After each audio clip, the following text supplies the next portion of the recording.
Mayor, I believe we're ready to go when you are. Very good. Welcome, everyone. Before I call the meeting to order, I want to announce that due to COVID-19, we have individuals attending by way of conference call. All participants joining by phone should mute their phones when not speaking to avoid background noise. During the meeting, please make sure that you announce yourself by name and title every time you speak so that the public that is participating knows who is speaking. This is critical given the number of remote participants and his current guidance from Kansas Attorney General. Please call the meeting to order. A special session is being held on Thursday, May 7th, 2020 at 5:00 p.m. for the Restart WYCO, Fire Station Location Follow-Up, and the first budget workshop. Roll call. Walters. Here. Philbrook. Here. Bynum. Here. Burrows. Here. Townsend. Here. McKiernan. Here. Ramirez. Here. Johnson.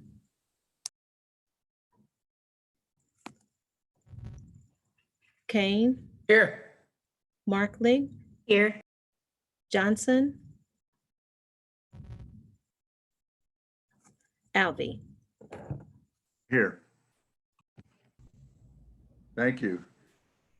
All right, so again, we are having an update regarding Restart WYCO, the continuation of the fire station discussion and our first budget workshop. I turn it over now to Mr. Bach. Thank you, Mayor. Welcome everyone to our weekly version, I guess. The first thing is our update on what's going on with COVID. So we'll start with that this evening. I will turn this over to our Interim Director of the Health Department, Terry Garrison, who's all masked up there in the Situation Room with, I assume, a few additional people in the room that are probably all wearing masks at this point. So, Ms. Garrison, I think you'll have to turn your mute off on the mic in front of you guys. Okay. Right. Okay. Try to share our We're screen. trying to I don't share think our we screen, should. I think. I don't think it's going to. It's off. We can hear you now. Okay. We're trying to get the slides up.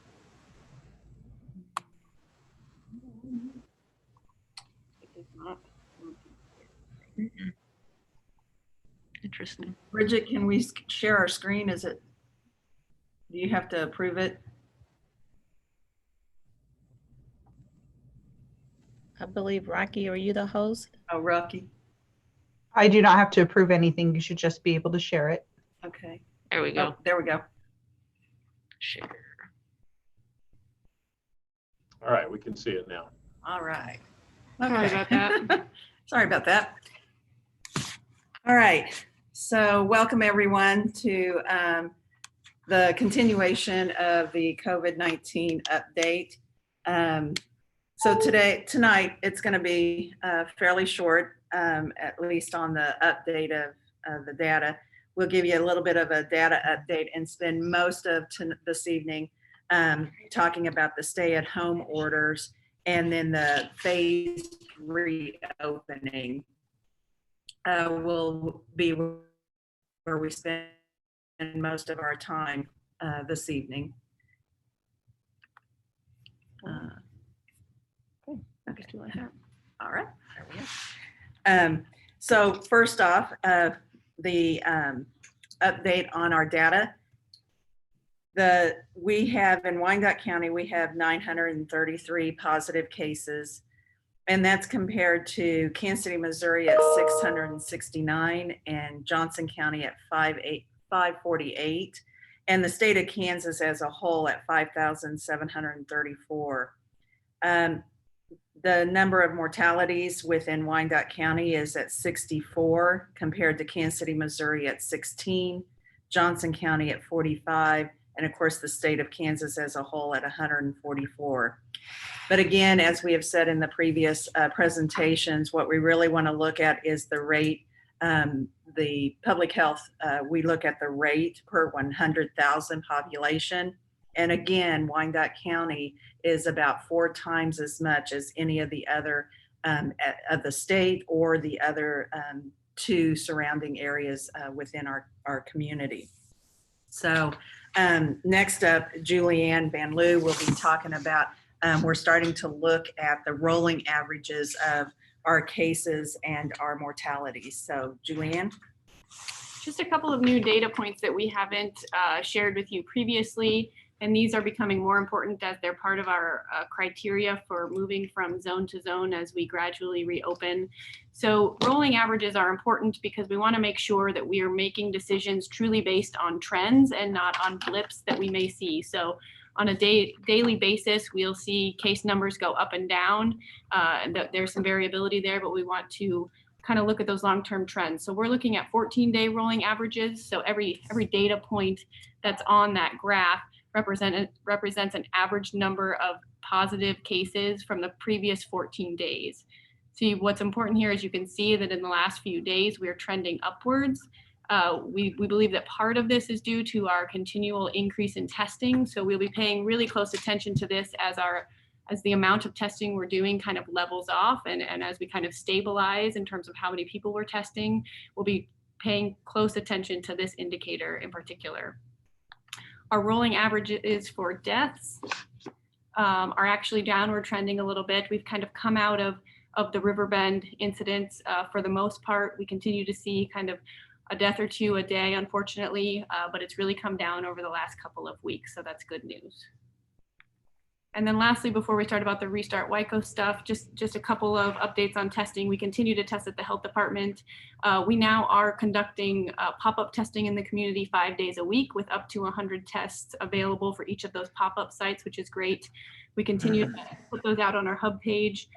We also did want to note that the Walmart, both in Bonner Springs and the one out on Parallel in Piper, will be starting testing in their parking lot on the 15th. So we've been working with them to provide some guidance. We're also in continual talks with the Parks Department about doing a pop-up testing site at the George Mine Center as well. So trying to continue to make sure that we're reaching all parts of our community as we do this pop-up testing. And over to Dr. Greiner to start talking about the Restart WYCO. Thank you, Julianne. So I think probably everyone has seen the Restart WYCO document and know about the committee that came together and helped guide us in that process. I think you're aware a lot of work and time and effort went into that, and there still are imperfections and things that need clarity. So we're working hard to have a business specific part of the 311 line that's set up shortly with a whole bunch of frequently asked questions type documentation to help with clarity there. So there'll be more to come on all that, but I believe folks are aware midnight, May 10th, so this Sunday, the current stay-at-home order for Wyandotte County will expire, and we go into what we're calling the red zone on the 11th. Our plan is to monitor trends and the things that Julianne just showed us: cases, hospitalizations, deaths, and then wait at least a full incubation period, so 14-day time period, before we make a full firm decision that we can make the zone change from red to yellow. Next one. So for the red zone itself, there are some differences between the stay-at-home and the red zone. Of course, we want to continue to be cautious about many things, especially cautious with our vulnerable population groups. And in the faith community call that Mayor Albee led this morning, we highlighted the fact that we really want their help in keeping things safe among faith communities, since we did have clusters a long time ago in faith settings. But if we can avoid that, that will be important. And we'll continue to work hard on nursing homes and other settings where there are people close together. But essential business activity will stay the same. And the ordinances and the requirements that we're expecting nursing homes to stick with will be the same as well. There'll be some businesses that can open if they can do adequate social spacing and have workspaces spaced out. We'll continue to encourage working from home and hygiene issues. There will be opportunities for retail to open, And in addition to curbside pickup, I believe if you look closely in there, people can pick up items that they purchase or call in and purchase in store, but we really want to continue to promote that social distancing, and we'll also be promoting mask use and those kinds of things as well. All right, I'll turn it over to Dr. Corvo for the next couple. Hi, good evening. This is Erin Corvo, the Deputy Health Officer for Wyandotte County. A little bit more on the red zone and the difference between the red zone and where we're at right now at the stay-at-home rule. So under the red zone guidelines, as Dr. Greiner was saying regarding restaurants, so we will not allow for dine-in quite yet, but there still will be allowance for carry out and delivery. Our hotels are essential businesses, but we're asking them to consider limiting their capacity to 25% if possible. No change in childcare and education guidelines. Of course, childcare is open. We're hoping that those children that are in certain daycares would cohort with the same children that they're with on a daily basis. And then for education, we're asking that that be limited to distance learning at this time.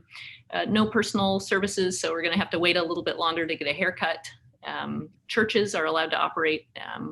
We're hoping that they'll keep it to 10% capacity. We are still allowing drive-up churches, drive-up services, but recommending that we still stay online as much as possible. Sports can practice and even hold some games, but no fans will be allowed. And of course, outdoor activities are still encouraged.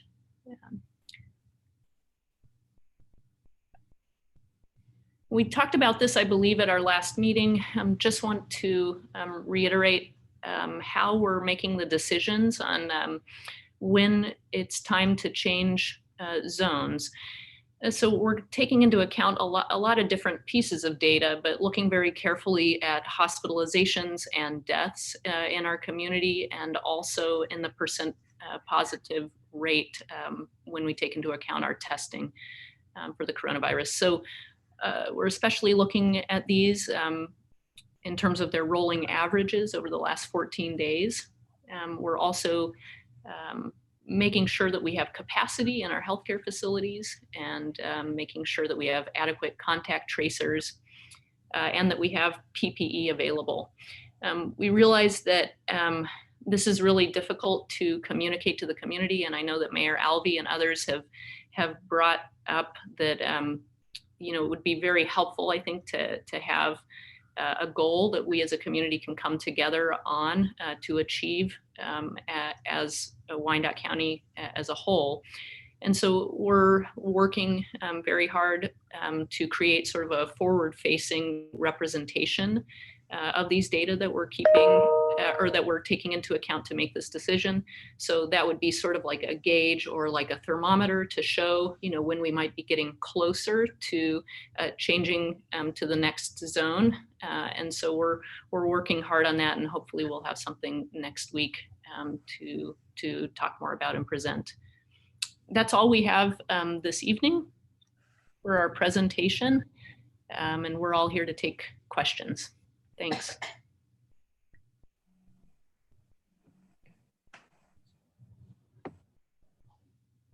Are there any questions? Commissioner Townsend has a question.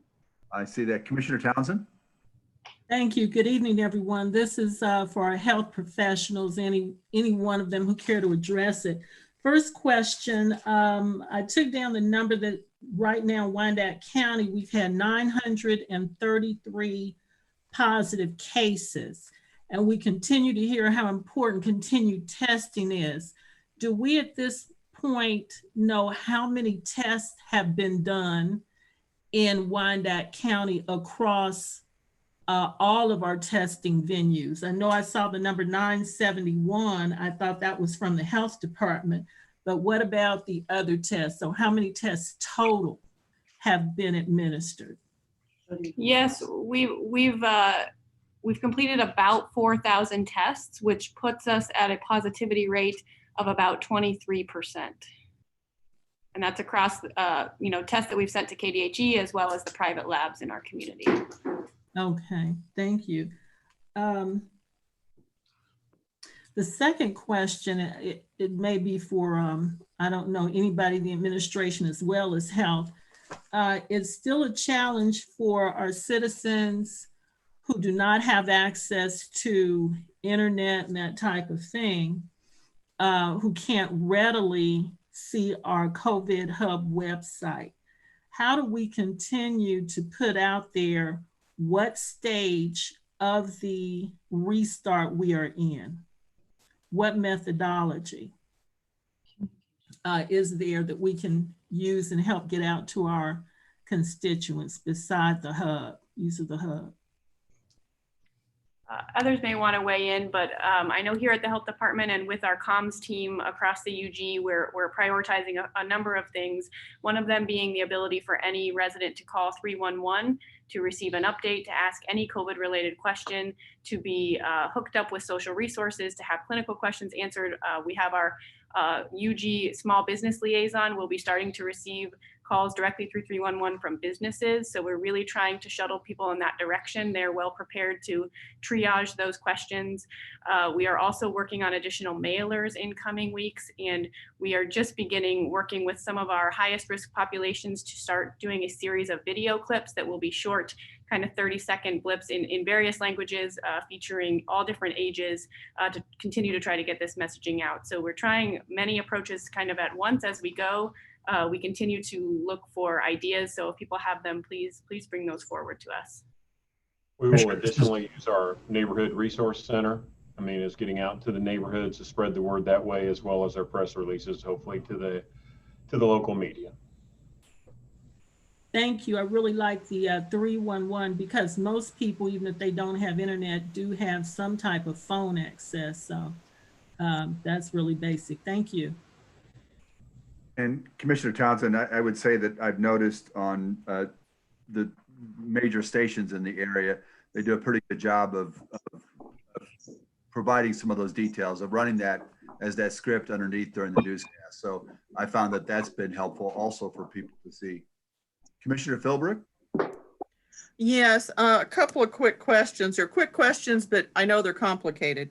So when you were talking about the 14-day attentiveness toward moving forward into the next realm, and you were talking about the rolling averages of what's going on with decrease in hospitalization, hopefully decrease in hospitalization and death, and the percentage of the positive rate. And so what kind of percentages or numbers are you looking at in the change of that over the 14 days to indicate moving forward? Yeah, this is Dr. Greiner. I think we've come to the conclusion that this is going to continue to be a really tough decision, and that we can't put some sort of mathematical equation together that helps us decide exactly when it's okay to move forward and when we might need to hold on where we are or when we might need to backtrack. So I think we will continue to put as much information out about how we're analyzing things and that process. We want to be completely transparent, but unfortunately, I think it is hard for the general public to swallow the fact that we can't give a particular number. We certainly want stability of numbers, if not declining numbers of new cases, numbers of deaths, numbers of hospitalizations, availability of PPE, total numbers of major outbreaks that are causing significant death. We certainly want stability, if not declines, and all those things. But I think Dr. Corbo and I and the rest of the team here at the health department are kind of thinking about this like how we do medicine. And sometimes when we make a diagnosis, we have to really weigh a number of factors and features that we're seeing from things like x-rays, lab work, the presentation of the patient, what their physical exam is like. And it really is not something that is super clear cut when you say, all right, this person has lupus. Well, how did you come to that conclusion? Well, there's these 15 factors that got me to lupus. So I do think we want to continue to dialogue with all of you. We'll be continuing to dialogue, with the community and these different task forces we have involved, our neighboring communities. We've got the research personnel at KU Med. Dr. Corvo just got off a call with them who were doing these modeling curves. And so we're engaged in all that, trying to do the best we can. We do feel bad. It's a little bit of a art and science approach, but to some extent that's medicine and that's public health. And so please give us feedback as we go forward. I think the nice thing is we don't change until Monday, and then we have 14 days to kind of watch things. So Right. happy to So keep Dr. Greiner, I really do appreciate you expanding on what you were talking about, because some people might get the concept that this is only a numbers game, but healthcare is an art. It's medical arts, not just medical science. And then the other part of this is that, as I understand, you're having to take into consideration just where these hotspots are. Where are these things coming from? Not just the numbers, but where are they coming from? Is it the general public, or is it a meat packing company? So all of those have to go into too. So thank you so much, Dr. Greiner. Yes, thank you. Thank you. Commissioner Kane. First of all, Doctor, I appreciate what you and your team are doing. The responses are excellent. I appreciate the fact that we're starting testing out west. I think that's hugely important, and I appreciate that, the fact that you guys are doing that, and I think you need to know that the people appreciate it as well. Thank you. Okay, I see no more hands raised. Thank you, Dr. Greiner, Dr. Corvo, Ms. Garrison. That brings us now to our second item. Let me bring it up here. So our second item is a continuation of the fire stations update. And before we begin, I just want to let everyone know that the Fairfax Industrial Association has a presentation they would like to offer in just a few moments, and we're going to give them sufficient time to make that presentation. So they'll have more than the standard 3 minutes.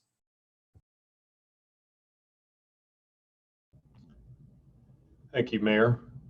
This is Doug Bach, County Administrator, and as you can see, we're putting up the presentation we wanted. Before I turn this over to Chief Callahan, who will provide a quick refresh on what we presented last week and to answer some of the questions which had been made of us, I wanted to set out our current situation from my position.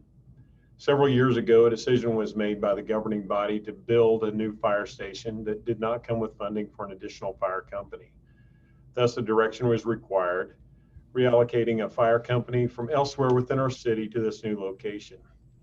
As we recently conducted a fire study done by an outside firm, Facets, That's my office there, right? that identified the potential to relocate a couple of companies in the city. This direction was certainly feasible and made sense as a move nobody's for bitching more about efficiency food. and better operational coverage for our community.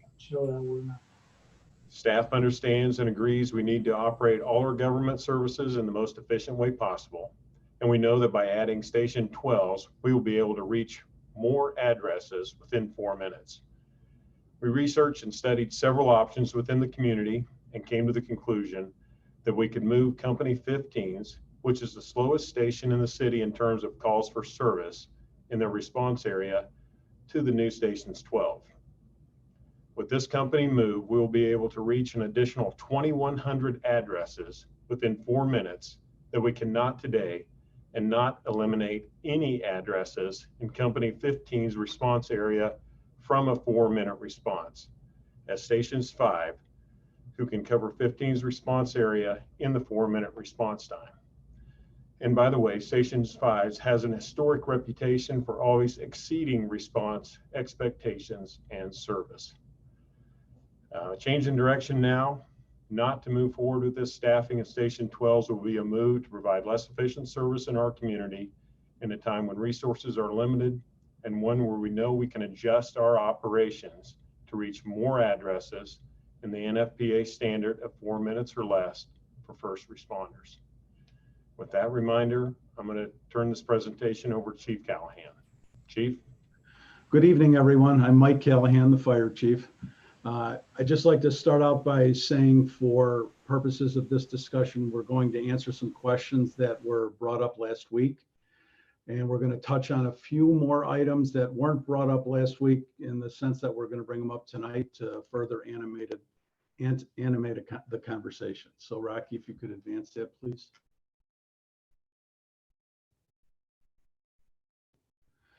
So this is the current 4 and 8 minute response time in Kansas City, Kansas for fire companies. Red means the company can get there from 0 to 4 minutes. Green means they can get there between 4 and 8 minutes. Go ahead, Rocky. The area we're talking about where we built the new fire station is Station 12. It's on Hutton Road, Western Wyandotte County. The new response matrix, including Station 12, which you can see here, covers an additional 1,500 plus new residential averages within 4 minute response time. Currently not covered within that response time. Talking a little bit more about Pumper 15, which is in Fairfax. We recommended, based on the guidance we were given, to relocate Pumper 15 to the new Station 12 on Hutton Road. Pumper 15 is the least active fire company in the city. In 2019, Pumper 15 had 286 total emergency responses in their territory, 18 fire calls, 181 EMS, 6 hazmat, and 81 canceled or false alarms. That yearly response total equated to about 3/4 of one response per day.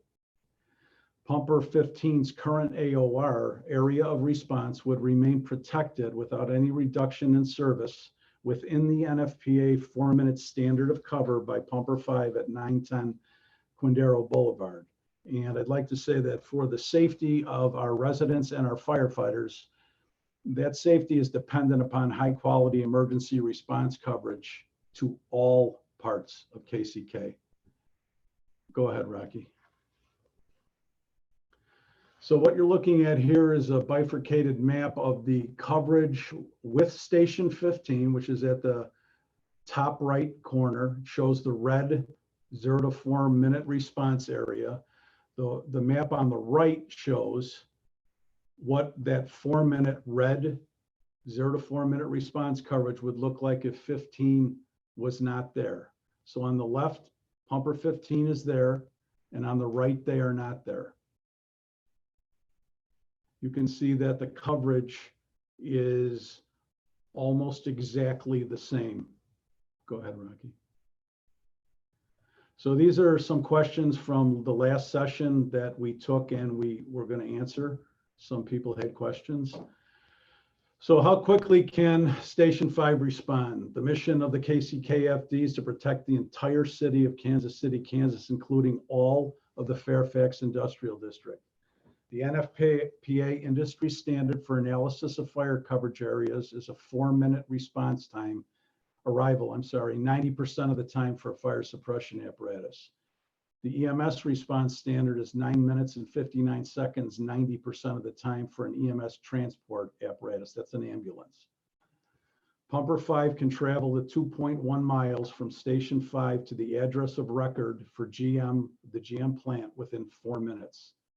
The department provided response data sets clearly indicating that Pumper 5 in the previous 2-year period responded in well under 4 minutes to every response they made to the GM plant. Now, in interest of transparency, there weren't a lot of responses to the plant.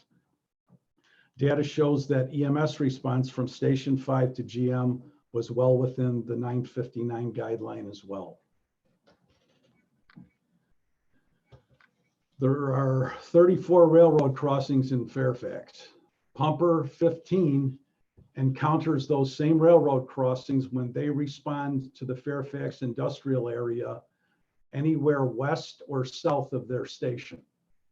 There are other areas of the city where the rail industry has a much greater footprint. BNSF Railroad, the largest freight railway in North America, has its largest freight yard in the United States in Kansas City, Kansas. There is no dedicated fire station for this massive infrastructure. That rail yard, however, like the Fairfax Industrial District, is also protected within the NFPA guideline for a 4-minute response for fire suppression. The response districts for fire companies are predicated on static, not dynamic geospatial algorithms. That means that when a response district is set up, it's set up with all of the fire companies being parked in the fire stations. Responding fire companies and dispatch centers don't know when a train crossing will be blocked, just like they wouldn't know when a drawbridge over a river would be raised to allow boat traffic to pass, or when there's a motor vehicle accident blocking their route on an emergency response. Faced with these situations, fire companies contact their dispatch center, where a decision is made to either dispatch a different company from another route direction, or to reroute the fire company that was initially dispatched. Any fire response in Fairfax is a general alarm, with fire personnel automatically responding from multiple stations simultaneously. Go ahead, Rocky. So a runtime analysis to some other structures and businesses in the Fairfax industrial area. Kellogg's is 1.3 miles away from Station 5 on Quindaro. At 35 miles an hour, response time is about 2 minutes and 14 seconds. Owens Corning is 1.8 miles away. At 35 miles an hour, Pumper 5 is there in 3 minutes and 5 seconds. Certainteed, 1.9 miles. At 35 miles an hour, Pumper 5 responds in 3 minutes and 15 seconds. In 2018 and 2019, Pumper 5 ran 4 response calls to GM within the standard 4-minute standard. In 2018, the average response time of those calls was 2 minutes 57 seconds. In 2019, it was 2 minutes 31 seconds. In those same 2 years, EMS 5 out of Quindaro ran 103 emergency medical service incidents cumulatively within the 9:59 standard. In 2018, they averaged 5 minutes and 51 seconds. In 2019, they averaged 6 minutes and 15 seconds. One of the questions was, what's the difference between an industrial and a residential fire? A residential structure fire, the most common type of fire in KCK, involves the dispatch of 3 pumpers, 3 trucks or aerials, 2 EMS units, a safety officer, a fire investigator, and a battalion chief. That totals 24 personnel. An industrial fire, because the potential for greater building size, hazardous occupancy, and/or fire load, involves the dispatch of 4 pumpers, 3 trucks or aerials, 2 EMS units, a safety officer, 2 battalion chiefs, and an assistant chief. That totals 33 personnel to account for the things we just discussed above. I'll turn this particular slide over to the attorney, Ken Moore. Thank you, Chief. There were some questions raised about the different agreements between the city and General Motors in building this plant. I've looked through the 1985 inducement agreement. It was adopted on March 14th of 1985. And it was an agreement between the city of Kansas City, Kansas, Wyandotte County, the Port Authority, and General Motors to build the General Motors plant. It involved $775,000 in bonds and conveyed 568 acres. But there was nothing in that inducement agreement that would obligate the city to maintain a fire station in the Fairfax district. The agreement contemplated relocating the fire station that was currently on the property where the plant was built. In January of 1986, there was a resolution adopted authorizing the city to accept land from General Motors for purposes of building a fire station. That station was subsequently built, but in a discussion by the city council at the time, 2 councilmen specifically asked whether the city had any obligation arising out of that agreement, and it was made clear to them by the city administrator that there was no obligation. Not only was there no obligation in the agreement when General Motors issued a special warranty deed in November of 1986 to convey that station, there were no restrictions in the deed at all, which would require ongoing operation of the station. So our review of the documents from that period of time indicates that there was no legal obligation to maintain operation of the station in the Fairfax district. Mr. House? All right.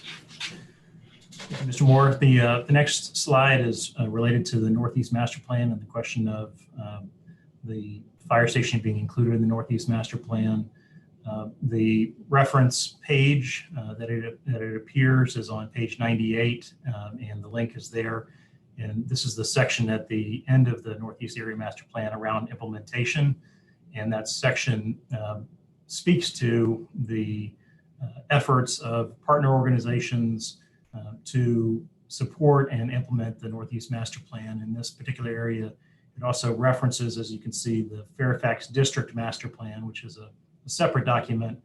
And within that Fairfax District Master Plan, it speaks to the desire of the Fairfax Industrial Association to maintain a fire location in Fairfax. And that is the reference within the Northeast Master Plan. Rocky, if you go to the next page.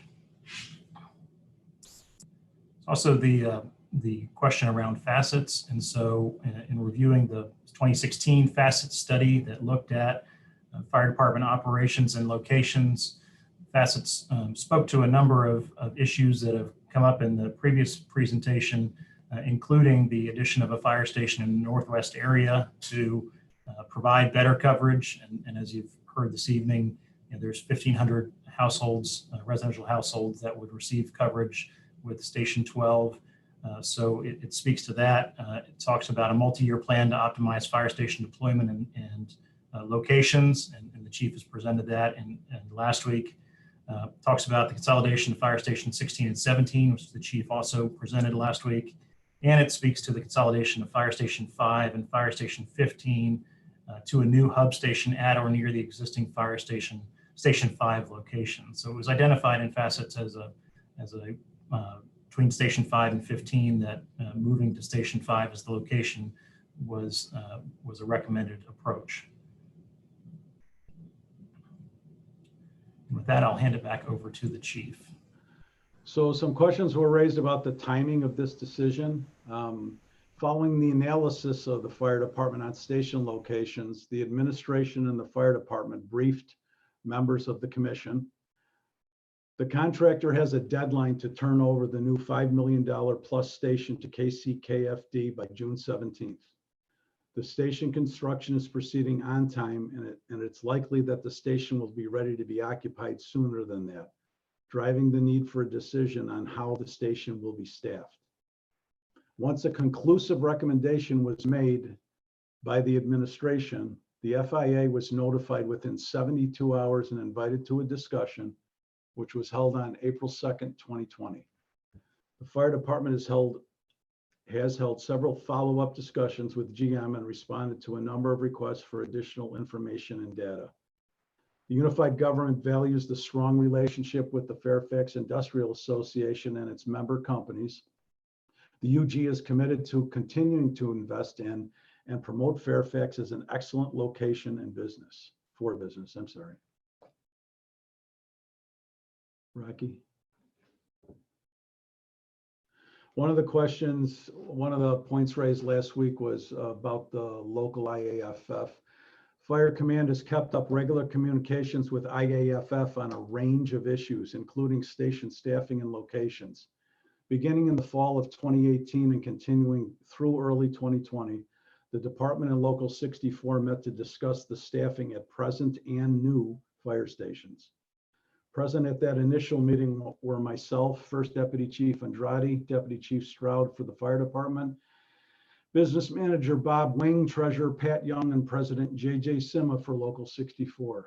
discussions encompass the full range of staffing methods, from hiring new staffing for a company to relocating existing fire companies. So this is the cost of the upfront cost for a new fire company with new personnel at Station 12. What you're looking at here is the personnel cost to staff that fire company. Fire department manning factor, and I don't want to dive too deep in the weeds here, is 4.1. So it would take 21 people to staff the new fire station for a total cost of $1.4 million per year. Next slide, please. The apparatus purchase costs are listed here. A new fire pumper, 610. You can see the costs. Total apparatus costs $920,000. Total first year open up costs $2.3 million.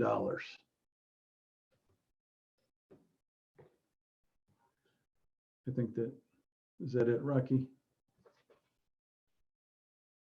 Mayor, I believe that concludes our recap of where we were last week. And we can, yeah, I think we have the information from last week's, but this is what we had questions that we wanted to come back and respond to.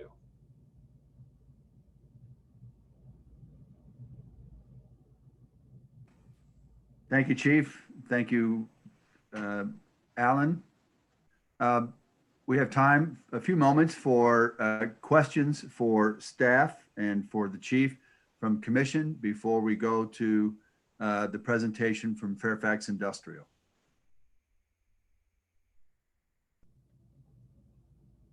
Okay, seeing no raised hands. If Melissa, Gail Townsend, you had a question. Thank you, Mayor. Chief, could you go back to the slide where they talk about the stats that showed Pumper 5 responding within the time, within the 4-minute into Fairfax?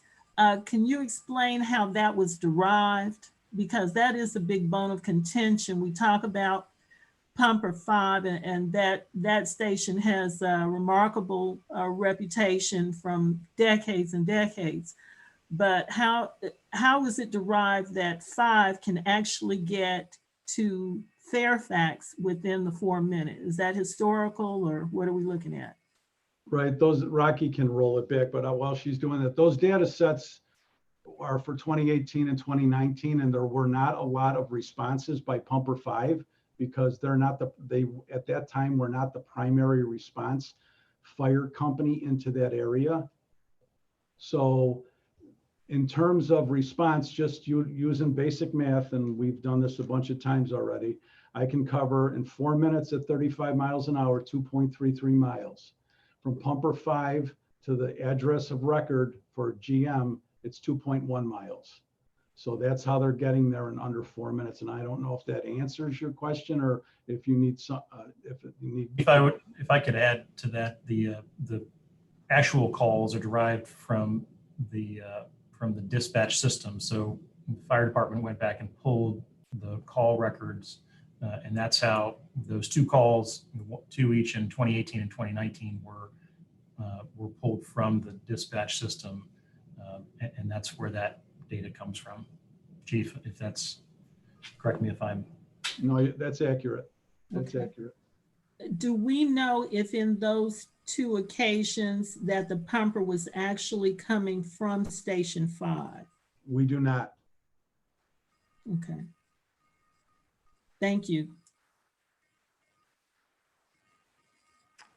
Thank you. All right. One other thing quickly, and this precedes Chief Callahan. So with regard to the facets, do we recall how that team determined, was it simply by mathematical computation that 5's pumper could get to Fairfax within 4 minutes? Was that actual data or just the mathematical computation? Commissioner, I wasn't here, but my Right. understanding is that there were mathematical computations utilized. Okay. Yeah, Understood. I speak to that in the methodology of the study that it was All right, thank you. road miles and speed.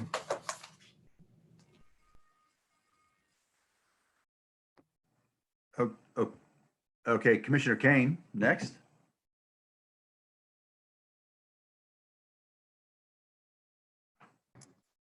Can a pumper respond 3 times as fast as an ambulance to General Motors? I don't know. I don't know what you mean 3 times as fast. At this, if starting from the same static location, not likely. Okay, I'd like to hear the Fairfax Group's conversation after Kristen asks his question.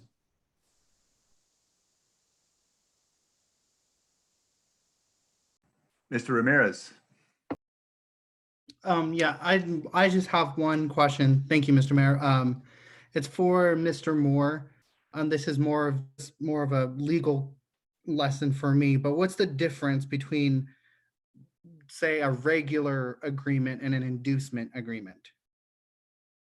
Well, an inducement agreement is just a type of an agreement. In this case, it was basically the city's way to induce General Motors to build a new plant there. The plant they had at the time was old and not one of the best plants in their system. And so they were considering possibly relocating that plant. And so what the city did at that time, and they needed a much bigger footprint or area of land to build the plant that they wanted to build for the future. So what the city did was induce General Motors to build a new plant, by issuing the $775,000 in bonds to help build it, and also to initially lease for 20 years the 568 acres, and then give General Motors the option to purchase that land at the end of those 20 years. So that was the inducement, but it's called an inducement agreement, but it's really just a form of an agreement. Okay, thank you. Commissioner Kane, I see your hand is raised, but I didn't know if you had just left that on. Oh, no. Kenny, the reason that plant was built and I worked there was because the quality of the people, least amount of absenteeism, the highest production, and they were getting ready to close it. And it wasn't because of how bad the plant was, it's because how good the plant was. Commissioner, you are exactly correct. That was one of the main reasons General Motors wanted to leave a plant here. When I said how bad the plant was, I was only coming on the physical condition. It was an old plant. The building was old. The reason General Motors was considering building a plant here is because the staff and the workers there were one of the top ones in the country. You're correct.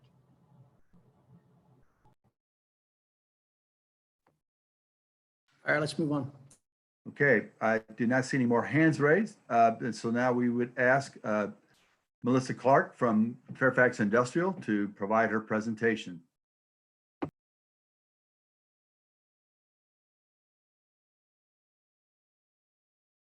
Am I on? Can you hear me? Yes, thank you.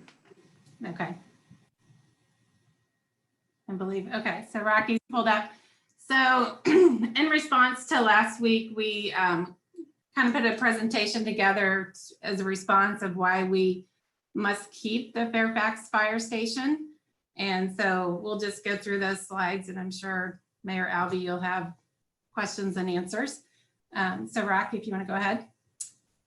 So FIA and the Fairfax businesses understand the UG has a very tight budget, even more so with the COVID-19, and that the city is trying to find ways to fill the staffing needs at the new fire station out west. It is our understanding the city is proposing to close the Fairfax Fire Station so they can relocate personnel from Fairfax 15 to the new station and save money on having to hire more personnel to staff. The main reason, from our understanding, is that Fairfax has the least amounts of calls for service compared to other areas.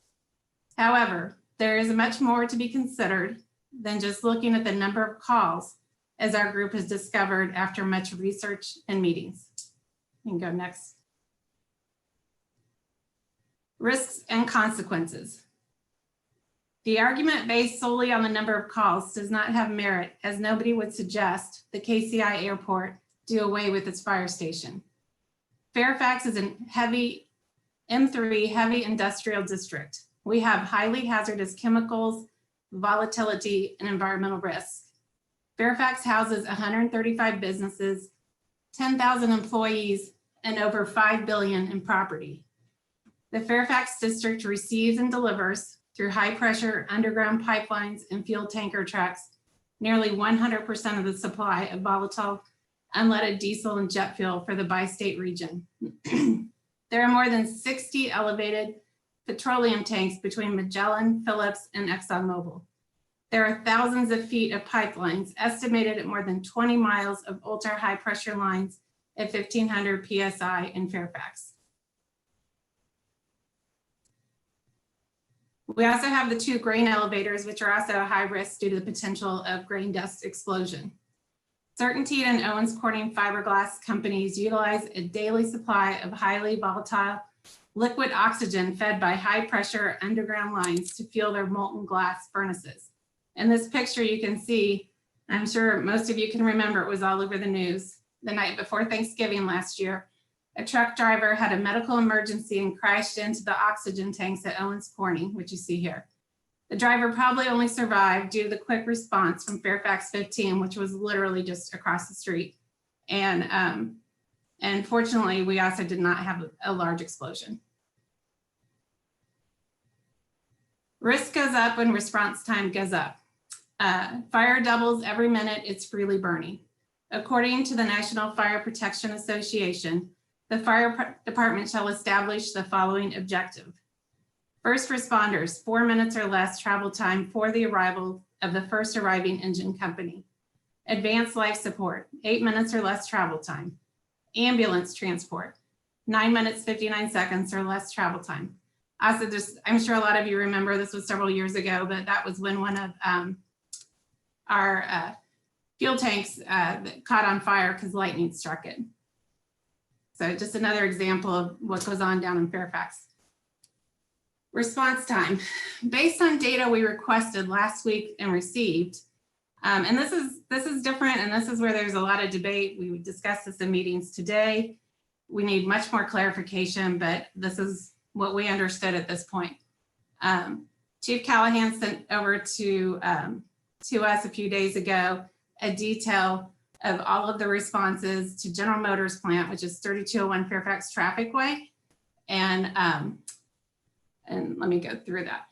2018-19 station, P15, which is Kindleberger Fairfax Station, actual response times to the GM plant. This station is 0.8 miles away.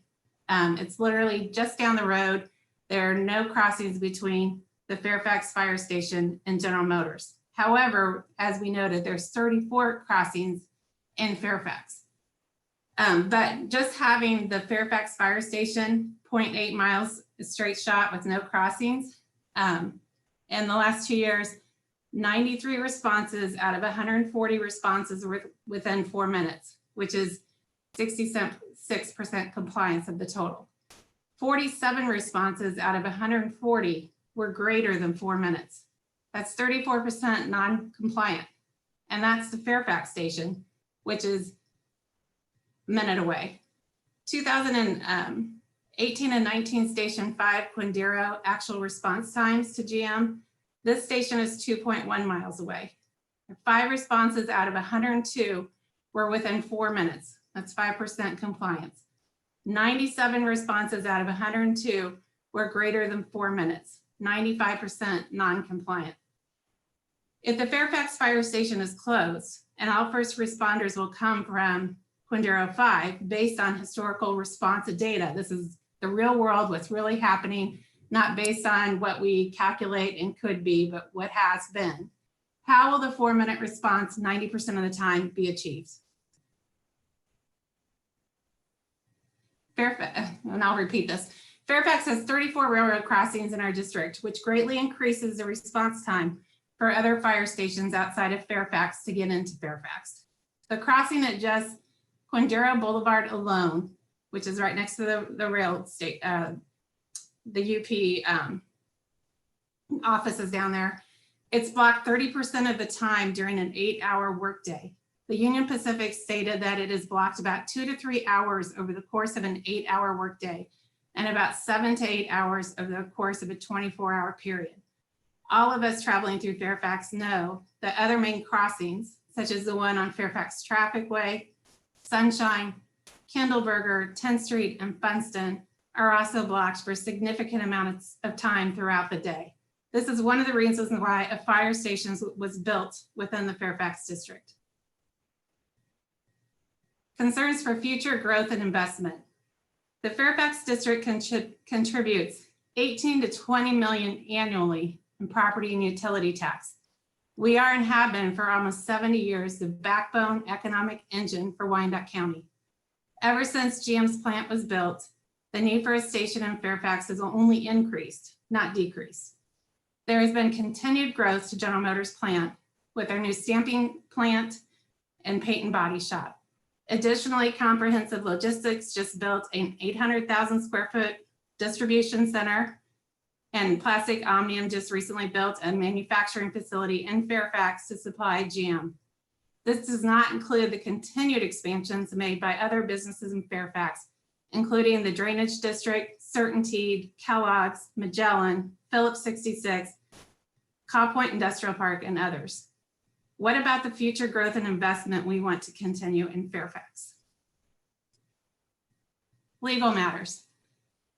And this is interesting because this is the first time that I've heard, prior to tonight, it was my understanding before we were able to dig up minutes that the city couldn't find any records on this. But anyway, we'll go to this. It is our understanding that a 1985 inducement agreement was made between the city of KCK and General Motors to build the Fairfax plant.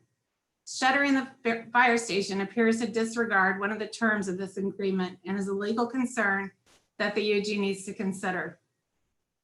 Although the city has not been able to find the records, which now that's changed, between the city of KCK and General Motors in 1985 to build and retain a fire station for the GM Fairfax plant to be built, FIA have discovered historical documents and city minutes showing this agreement did happen and that GM donated land to the city to have Fairfax Fire Station 15 built.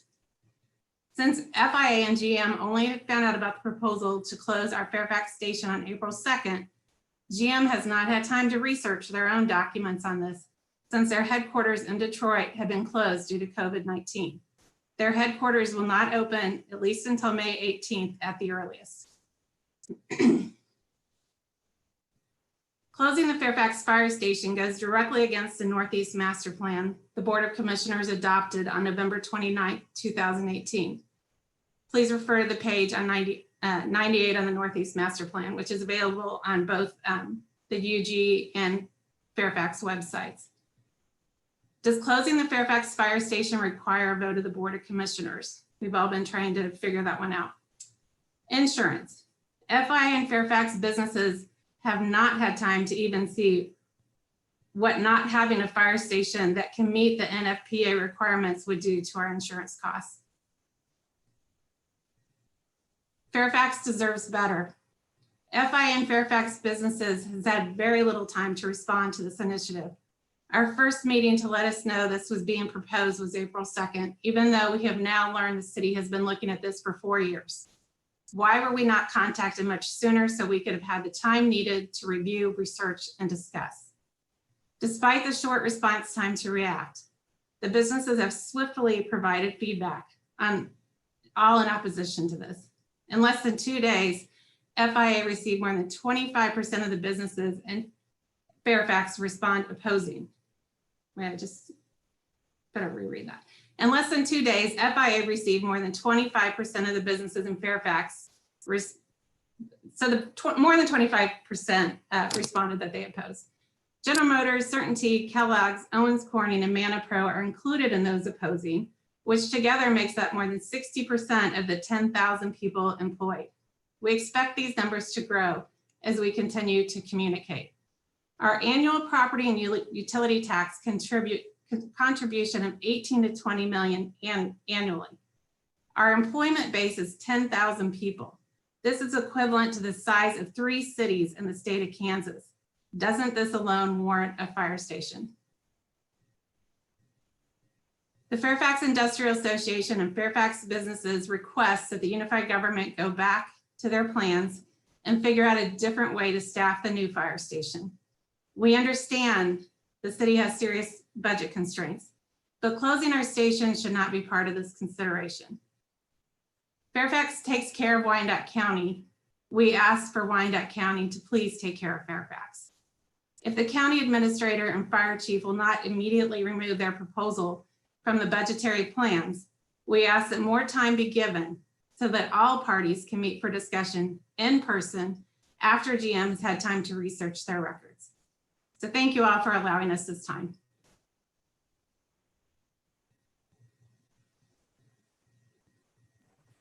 Thank you, Melissa. That there were others who had their hands up. First of all, are there any questions from the commission for Ms. Clark?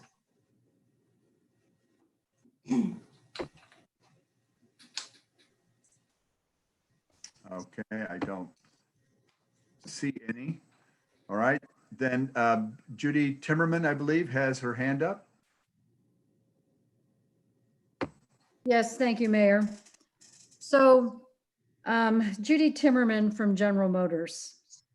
One of the things that we needed to do and asked for was historical data. And while Chief Callahan was able to provide the 2018 and 19 pumper responses from Quindaro, albeit 2 responses in 2018 and 2 responses in 2019. And both of those being, well, one being 2 minutes and 31 seconds and the other one being an average of 2 minutes and 57 seconds. We at General Motors feel very strongly that we needed to look at Quindaro's performance, since that was a station that was located physically closer to us instead of the 2.1 miles away as the Quindaro is. The Kindleberger, of course, we know is 0.8. In actually looking at the 2018 and 2019 performance of Station 15, Kindleberger, it became very apparent that a station that's 0.8 miles from our location has only been able to 34% of the time, or sorry, I'm sorry, 66% of the time respond in less than 4 minutes. And therefore 34% of the time has not been able to respond within the 4 minutes.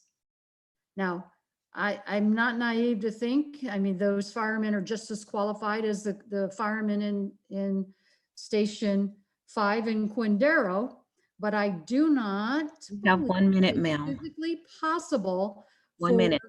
based on historical data, for us to take a reference point of 2 data points for 2018 and 2 for 2019, already recognizing Chief Callahan mentioned he doesn't know where those fire trucks were when they responded, but to have a station be more than twice as far away as the Kindleberger station, and yet Kindleberger can't make it 90% of the time within 4 minutes.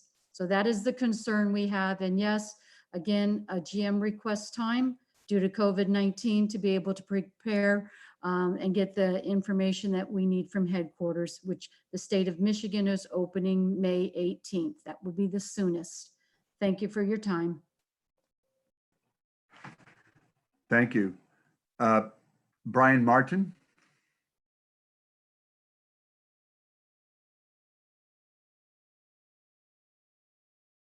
Yeah, sorry.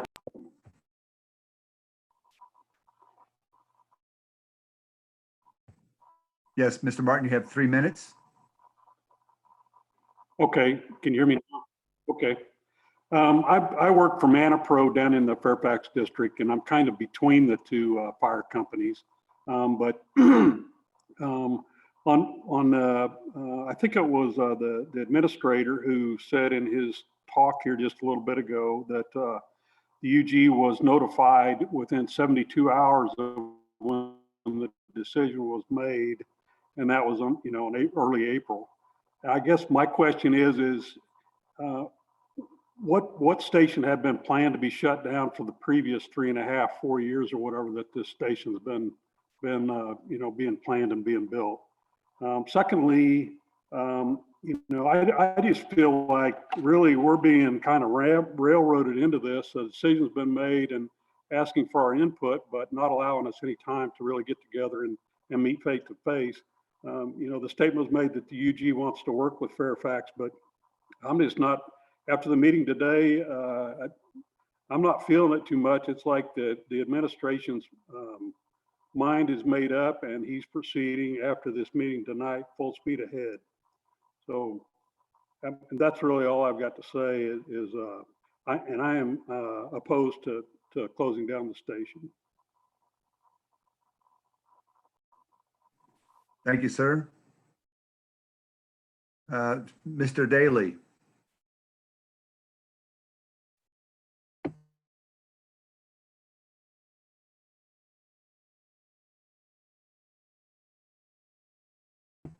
Mr. Daly? Yes, did that work? Yes. Okay. I'm Steve Daly with the Fairfax Drainage District, and I'm also a vice president of the FIA. I don't know if Mr. Moore has read the inducement agreement fully, but I wanted to point out that the letter by the city's attorney that accompanied the inducement agreement dated the same day as the inducement agreement and also as enacted by the city of KCK. On page 3 of the letter that summarized what the inducement agreement was covering, on paragraph 7, it says the fire station currently located along Fairfax Trafficway at Sunshine Road will be relocated to a site to be retained by the city just north of Hellgate Gas. And also, too, if you look at the actual inducement agreement itself, on I think page 5, there is a line item of $500,000, item E3, fire station relocation. So the inducement agreement did envision a fire station as part of the inducement, not just the bonds.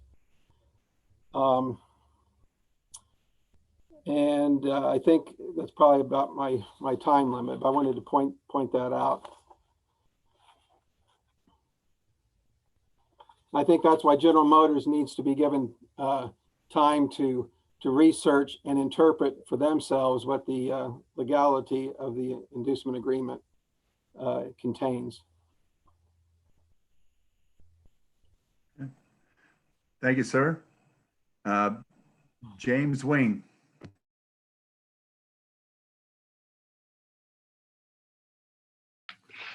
Hello, this is John Sima, International Association of Firefighters, President, Local 64.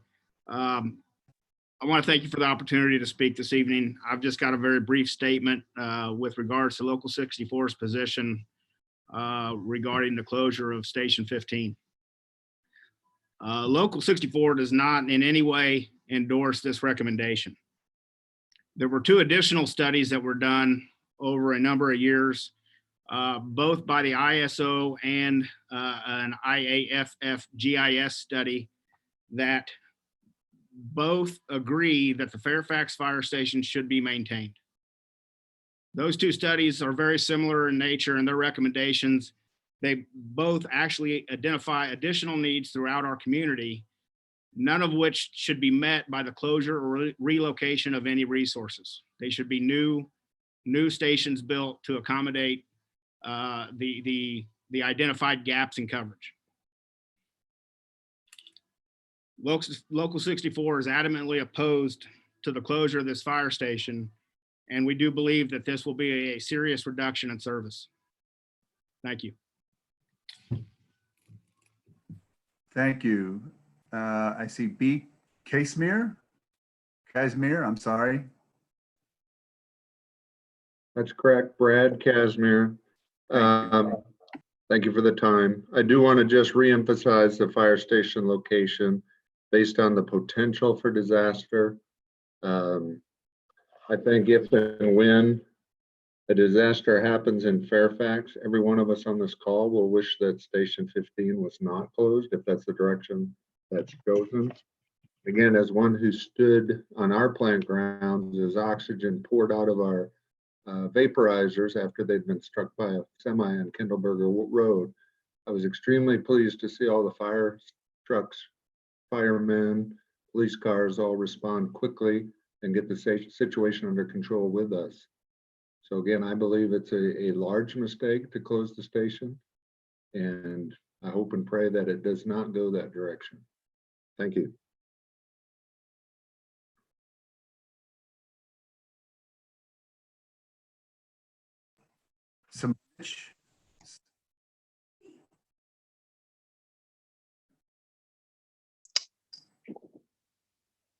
Can you hear me? Yes, sir. Good. My name is Justin Simonich. I'm a resident out in Piper.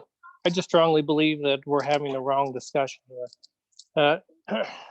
The new station out here in Piper will serve my house and many more houses. Can you hear me now? Yeah, good.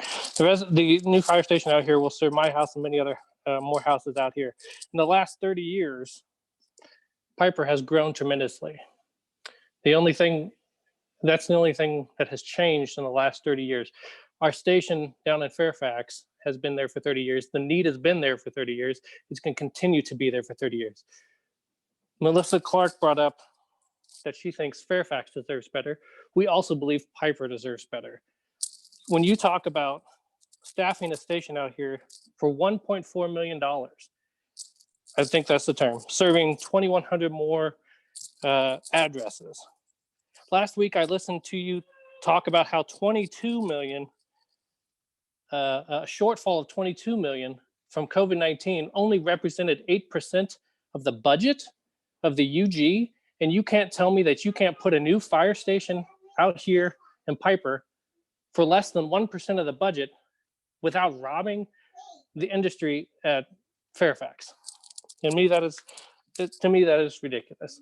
If we're going to also, on another point, if we're going to use facets, let's not pick and choose what we're going to use for facets. Facet states that every pumper in this city should have 4 min pumpers, 4 firefighters on every rig. That's not happening today. And Piper is supposed to get 3 new fire stations. Are we seriously going to pull 3 fire stations every time from out east to come out and cover out west? It's ridiculous. Piper's growing. We deserve better coverage, not at the cost of what's going on down east. Thank you. Thank you, everybody, for your time and your consideration. Thank you. All right, seeing there are no hands raised, any final comments or questions from the commission? Let me find out where I am here. And Commissioner Townsend.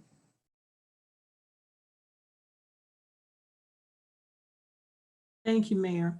I want to express my appreciation for allowing such a important topic to be discussed outside of the bounds of what we normally do with a special session. Appreciate that. As it's been mentioned, we've been talking around this for a while, but I think part of the problem is that the administrator is doing what we, the commission, gave him instruction to do several years ago. However, I think this is the type of discussion we should have had before we made that decision. The issue is, can we take the straps off of the administrator to find some other way to fund this. He's working within the bounds that he was given. But I think we took that, made that decision or had that discussion without really looking at all of the viewpoints, particularly Fairfax's.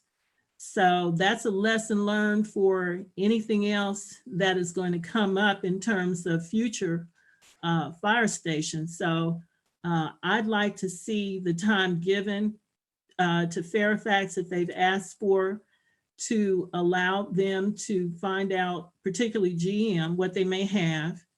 And in that time, I would also ask for a discussion, or would love to hear from the other commissioners concerning revisiting what we might be able to do in terms of funding or staffing, like I said, the new department out west. The other question I have, and goes back to some other points made, it's still not really clear if we're doing from just statistical examples, whether or not, and this is the key issue, I believe, whether or not pumpers coming from Fairfax, I'm sorry, from 5 can get into Fairfax within the 4-minute time. And please, Chief, correct me if I'm wrong, the answer to that may also depend on where exactly in Fairfax we're talking about. I understood that from the 2 bits of actual historical data we have, that 5 did respond within 4 minutes. I'm not quite sure exactly where that location was in Fairfax. But again, I'm asking that we give more time to evaluate this, and that we as a commission look at taking the fetters off of the administrator to see if we can find money to keep Fairfax there, and also fund out west. Thank you. Thank you. Commissioner Bynum? Thank you, Mayor. I agree with the comments Commissioner Townsend has made. And I will tell you all that I'm appreciative of the entirety of the discussion and conversation that's been had around this topic for the duration of time that we've been trying to come up with this answer for staffing a station in Piper. I stated to some of you earlier today that it's a difficult position for me to take. I've tried to contemplate it from every angle, and I have decided I cannot support, as a commissioner, closing the Fairfax station. So I'm reiterating that position in this public forum. I'm not 100% sure what that keeping Fairfax open does to a timeline for opening a new Piper station and having it staffed and ready to respond.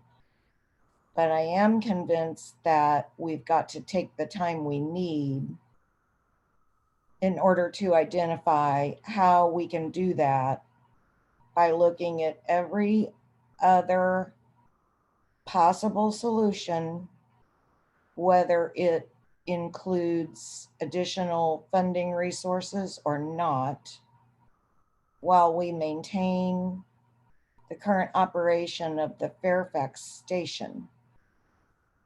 I don't have those answers, but I definitely have suggestions for how we should continue to look.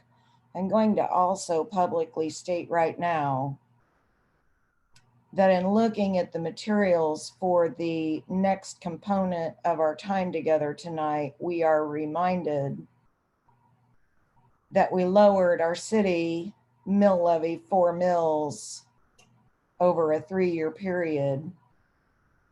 And I won't apologize for that either, because every residential and commercial taxpayer in this city still awaits actual real tax relief. So I will say that I'm not in favor of any mill levy increase that would be put forward for this purpose either. And with that being said, Mr. Mayor, I will yield the floor. Thank you. Commissioner Kane? Well, first of all, there was a question. Does the administrator have the authority to make that decision? And I believe the answer is no. And also, I did not give the administrator the task of manning that station out there without adding another truck. And you can go back to the commission meetings where I asked for a truck to be put at 6s by St. Pat's while we were building this fire station. And if we go back and we listen to the FAIRFAX group, and I know that chiefs come up with some really good things, say, boy, this is the way it goes. The documentation says they can't get there when they said they can. It's a high hazard area. Each airport has a fire station on it for a reason. This place is the size of Atchison. We're going to take away a fire station from the size of a community like that? There's 10,000 people down there. Do we unprotect the 10,000 people? And remember that for 21 years, I was the one that greeted the firemen when they came to the door to pick up one of our employees. And there's a time frame in a stroke that you can't get past. And just like they said, when the truck ran into the certainty and stuff, people were there immediately. How do you know that fire station, that ambulance is going to be in the station up there on Quindaro? The answer is you don't know. And this Zoom meeting is a terrible way to discuss such a very important thing. I actually think we should push this back. We can go down to the UAW, meet at their union hall, face to face, nose to nose, toes to toes, and feel the emotion of the people that's exposing their employees that work there. And as the guy said out west, we pay a lot of taxes and we deserve a full station out there. And then the question comes up, have you ever heard of a fire station almost taken 4 years to build? I don't think so. Staff did not want to build it in the first place. And now what they're doing is they're planting the Piper area against the FAIRFAX area, and that is terrible.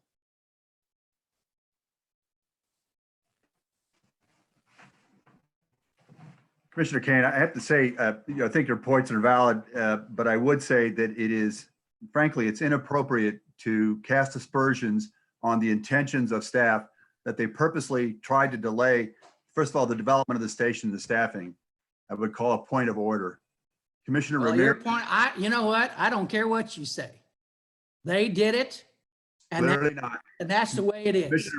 Commissioner Ramirez. Thank you, Mr. Mayor. I'm new to this conversation and to this issue.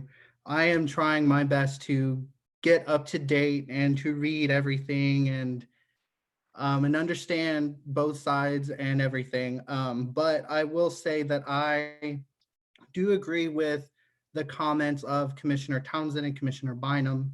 It's clear that there is still contention on the FAIRFAX side. And I think that the conversation needs to continue so that we alleviate those contentions and their issues. Again, I yet to have a position on this since I am still going through all the information, and I want to make sure that I have a well-rounded understanding of the situation. But again, like I said, I agree with the comments of Commissioner Townsend and Bynum.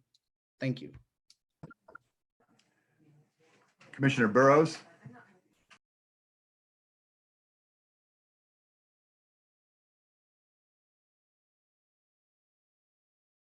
I'm just curious, was Townsend making a motion to, I am in support of transparency on this issue. We've just this evening and over the last handful of, I'm going to say, months since I've been on the commission, and there's grave concerns and some information that has come forward that is, one, alarming, but at the same time worthy of us taking the prudent measures of doing our homework to ensure that whatever decisions we make are in the best interest of not only our community, but those partners that are in the Fairfax Industrial District. So, Mayor, if I may, I'd like to make a motion at this time to postpone any discussion, any further discussion, until post-COVID measures have been taken and we have a chance to have this discussion in public purview within the City Hall chambers. Yeah. And that's my motion, Mayor. That Commissioner Burrows, this is a special session, and so there's no action taken. That would have had to been posted differently and provided other circumstances. But your sentiment is being relayed, obviously, to Administrator Bach and to Chief Callahan. And thank you, Mayor, for pointing that out. I've just been taking a number of notes, and this issue has brought about a tremendous amount of response and emotion. And for all of those that are listening and for all those involved in this decision, this is one that shouldn't be taken lightly.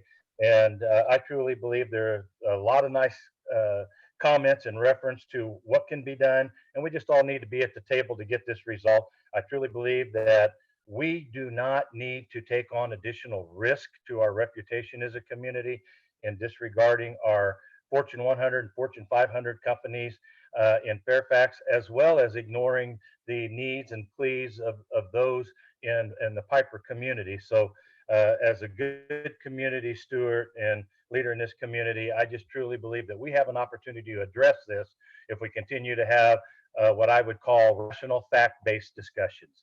So thank you, Mayor, for reminding me that this is a special session, and I'll let someone else speak to the issue.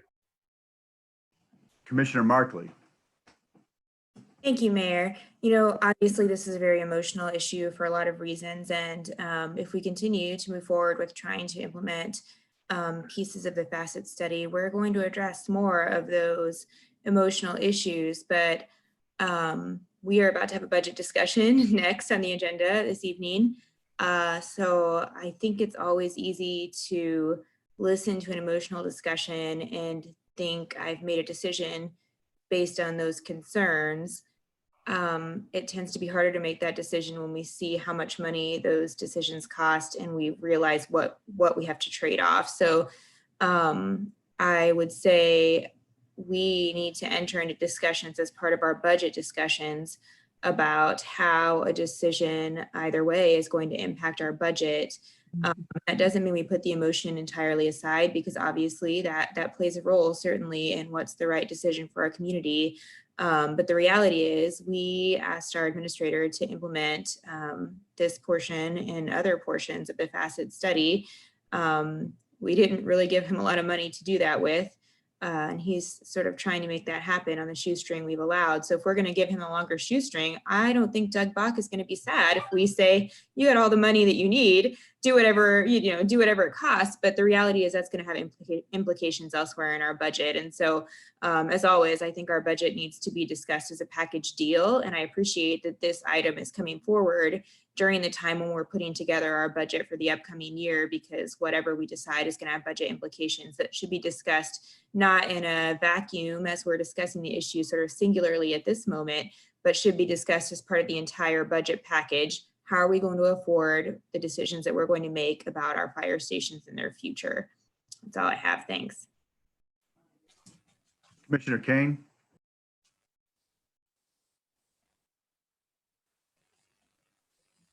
Go ahead and let McKiernan talk, and I'll talk after that, please.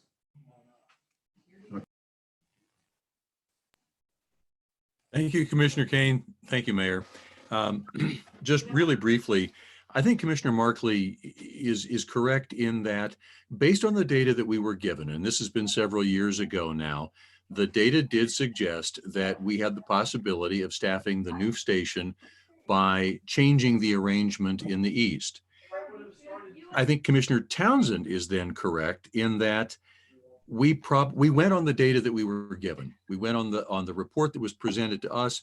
We probably should have Guys, dug you got to be deeper quiet. at that point. And hello. You got to be quiet. We probably should have dug a little bit deeper into those data and asked more questions at that time, because certainly I have, as Commissioner Burrows was saying and Commissioner Markley, I have come up with a whole list of questions as we've talked about this that I want to get into in a little bit more detail about not only this station, but other stations as well. And so I do think that everything that has been said here tonight is correct. We did give our administrator the direction based on those data. Let's see if we can get this done. At this point in time, it appears that the answer is we probably can't, as we imagined it would be. Now we've got to be nimble.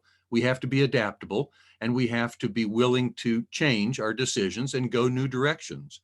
Clearly right now, it seems to me that we are not making the decision, but we're really leaning toward just finding the money to staff the new station outside of what we are currently spending on fire operations. So adding the personnel money to fire operations. And I think if that's the decision that we eventually all make, that's the decision we make. So I appreciate the discussion. I realize I know why we're here.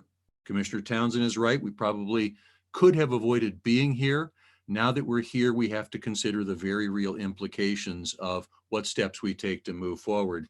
And I do look forward to having all of my questions addressed at some point in the future. Thank you, Mayor. Thank you, Commissioner King. Well, I agree with Commissioner McKiernan that we got to figure this out. But what I'd like to do, Mayor, is put this on hold until we figure it out. You know, a fire station isn't done. We've got a big task ahead of us. And I think we'd be better off hitting the brakes on this and trying to figure out how to do it. And I think that's a fairly simple request that we've got a long road to hoe. Maybe this is one of the first times we work on the budget and we come up with something better than what we have. But I think we need to, like I said, hit the brakes and try to figure this out while we work on our budget. Thank you. Commissioner Johnson.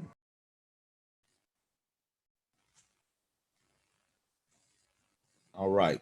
Can you hear me? Yes, sir. Okay. All right.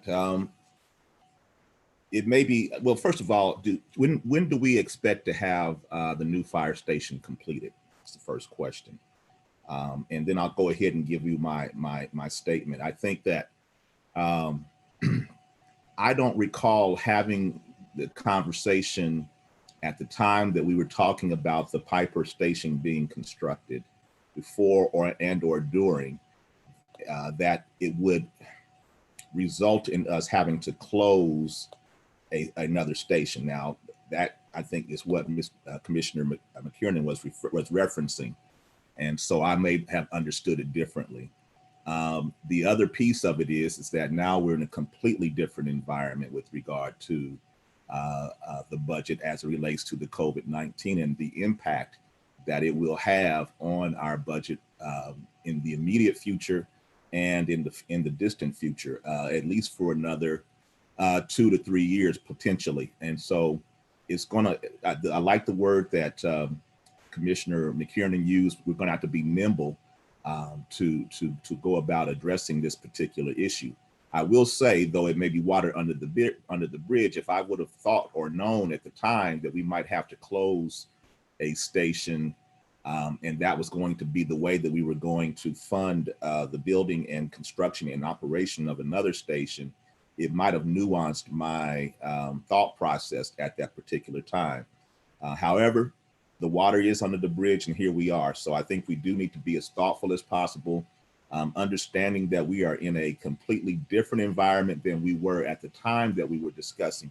We did not anticipate COVID-19 at the time that we were discussing constructing and building and operating the new fire station in Piper, which I was all for. So here we are, and I think that we're all smart enough to come together and in a spirit of unity to figure out what the best solution to this challenge will be. So those are my comments at this time. Thank you, Mayor. Thank you. Commissioner Philbrook.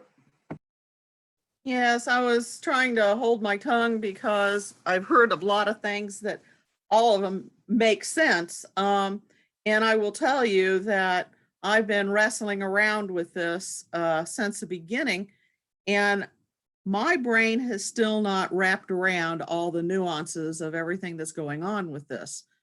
And the realization that, yes, we have COVID, which then really messed things up as far as face-to-face conversation. And you almost have to have that kind of conversation when there's that much emotion involved in something. The other thing is that with our budget, we don't have a lot of extra money. We have certain amounts of money, and if we decide to go forward with this, then it'll be taking money from something else. And that's something that we're going to have to wrestle with too, because we are going to have less money coming in than we had planned on. Fortunately, we have a little bit of a buffer, but how long can that buffer work, and what is COVID going to bring to us in the future? I really do appreciate all the conversation that's been going on around this, but I do believe to come to an agreement on this, at least among the commissioners and the mayor, is we're going to have to continue this conversation in a productive, positive manner. All of us wanting to take care of the community, so nobody gets unduly hurt because we made the wrong decision. So that's where I'm coming from on this. Thank you. So if you don't mind, I will close this with a comment because we really need to move on to our budget session. I want to thank everyone who's brought their opinions, their perspectives to this discussion. This is obviously extremely important. Something that Commissioner Philbrook stated is that I believe that every person in this discussion really wants what's best for our community. And of course, what we are doing is we are competing for resources. Every place we go, every constituent we listen to wants one of two things, and often both. They want more and better services, whether that is great public safety, stormwater improvements, improvements to our streets, more beautiful parks, more robust recreational programming, more bus services. We all want more, and frankly, we deserve more. But everybody also wants a lower tax burden. That's the fundamental problem of any government, and that's what we're going to be wrestling with. And that, I believe, is the source of the emotion. No one, I believe, would say it's a good thing to close a station simply to be able to fund another one. But some people might agree that it might be necessary given limited resources. That's a discussion that we're going to have to continue to have. There are limited resources, and our community has a limited ability to continue to be taxed to provide the resources necessary. And so if we don't generate more revenues, if we don't raise taxes, and we decide to continue to do this and to fund or to staff up both stations, it is going to mean that there will be cuts to other parts of the budget. And we're going to have to stand up and say, we said that we're going to cut whatever it might be, whether it's a bus service, whether it's parks, cutting parks, whether it is cutting SOAR, whatever those things are, we're going to have to stand up and take ownership of that, because we are saying that we more value staffing these stations in Fairfax and in Piper. So that's what we're up against. This is why it's going to be a very interesting conversation. It's really the conversation we need to continue to have. Again, I think it's been very important for everybody to come forward to share this, because this is really the fundamental problem of government. So having said that, I want to thank everyone who's attended. I don't believe this discussion is over. It has to be part of a larger budget discussion, because the trajectory of these decisions are going to reach far into the future, actually into, forever and ever probably. So having said that, thank you all. And now let's move on to our next topic, which is our first budget workshop. Thank you. All right. Thank you, Mayor. County Administrator Doug Bach. Our first budget workshop is designed to really go through, kind of set the stage for where we are. As we work through this, we like to a little bit different format as we had done most of these after the budget. Last year, we made the decision we wanted to come forward and start doing workshops pre-budget presentation with COVID out there. I think at first I was getting really nervous about it, thinking that seemed ridiculous, though as we've moved through this, I think it probably puts us in a better position. So Ms. Von Atchen and her team have gone through and kind of set the stage for where we are. She has some analysis out there of what's going on in the economy in terms of revenue. And it takes us to a point of looking at it exactly, or not exactly, it's estimates where we feel like our shortfall is going to be. Most all of our shortfall is within the city revenue funds and those supporting sales tax units that help support the city. The city is our largest portion of our fund. And as we just had the discussion of the fire department, it is funded from there, and it's funded from other special sales tax units, and then our dedicated sales tax and our EMS, which are both funds that are hit the hardest by the COVID action right now. So it is pertinent to this conversation. So we're going to go through this and present it. And really, I guess what you're seeing is we're setting the stage for where we're going to look to reduce segments of our budget, which will be a future discussion, but that's kind of the stage we're setting. So with that, I'll turn it over to Kathleen and let you put your presentation up and begin your presentation. Kathleen?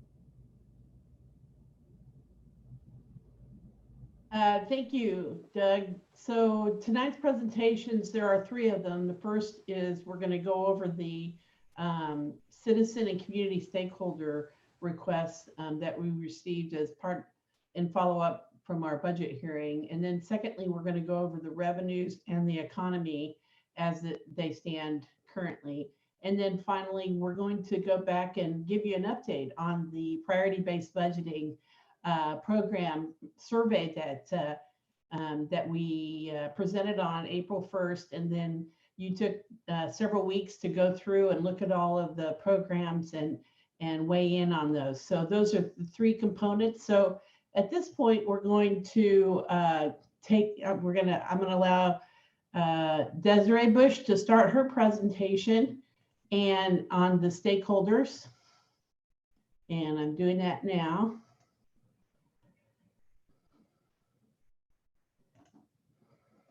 Thank you, Kathleen. Good evening, Mayor Alvey, Commissioners, County Administrator Doug Bach, and Assistant County Administrators. This evening, I will report our citizen and community stakeholder submissions. Next slide.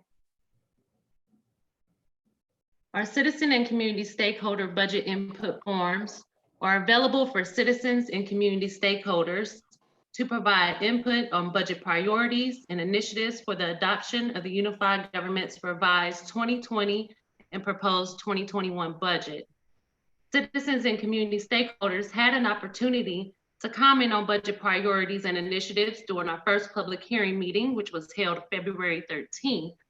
There was also an opportunity to submit budget input forms for consideration, which were due March 13th by noon to the budget office by email, traditional mail, or in person.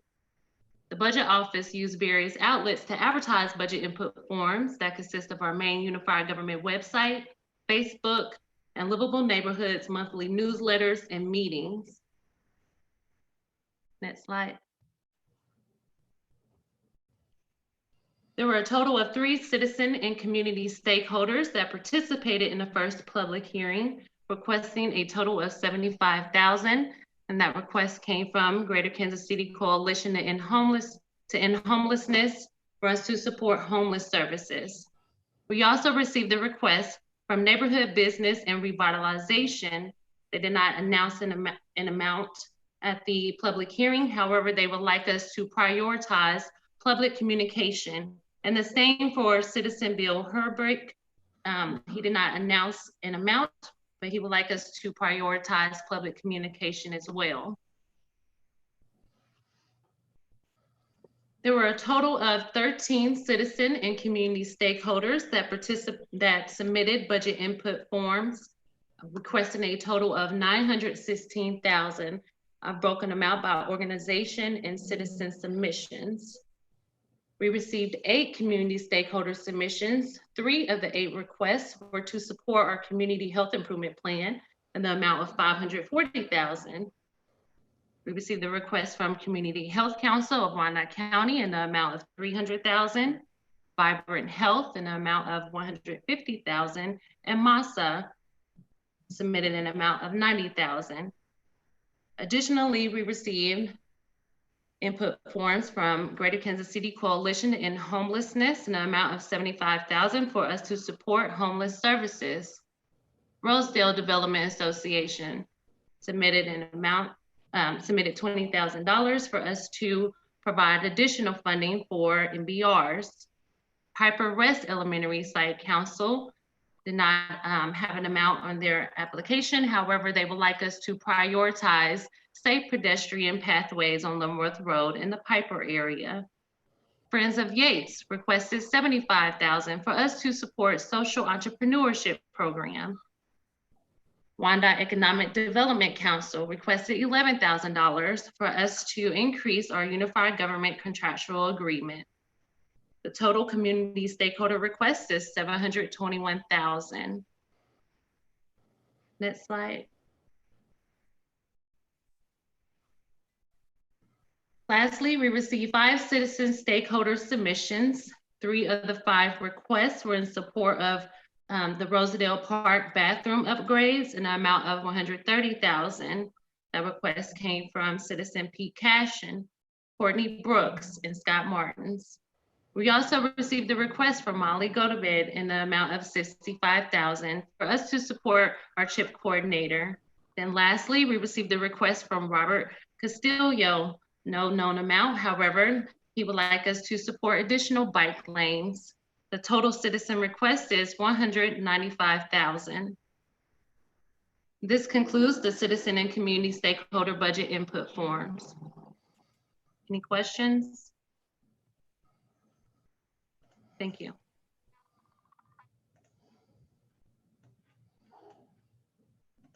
Thank you. So now we're going to go to the revenue side of the PowerPoint, or our PowerPoint presentation. And as I call that up, I'm logging into a web portal that we are going to be using later on in the presentation.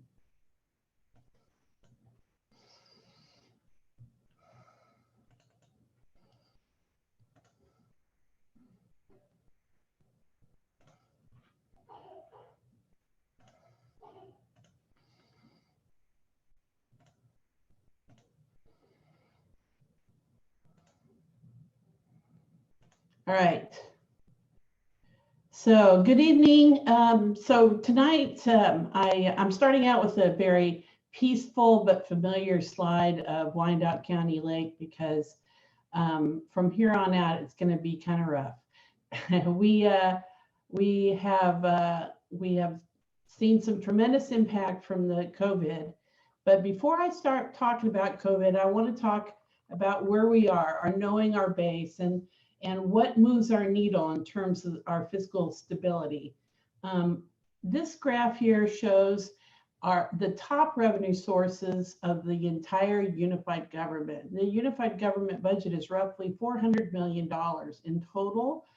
225 million roughly of it is general fund. So that's where all of those tax supported programs like fire and police come from. But this is the entire budget, and these are the top revenue sources. The very top one is property tax. That's that green line here. And as you can see, we reduced the mill in 16, 17, and 18 by, 17,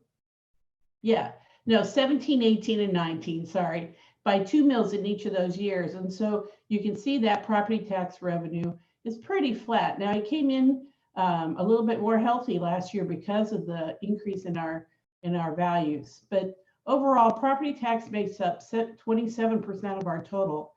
The second largest is sales tax, which makes up 19% of the total, followed by franchise taxes at 12%. Now, much of this presentation tonight is going to focus on sales tax, and that's because that's the one that is most impacted by COVID. So we've never closed the Kansas economy down for 2 months. So this is all new territory for us. But sales tax is very volatile. This big spike here, that is when we paid off the STAR bonds right here. It had a 23% increase. But then the following year, we had a 7% decrease. Then it went back up to 8%. So working pretty level and not a lot of growth there, pretty flat. The second item, or the third item, is franchise tax, which makes up 12%.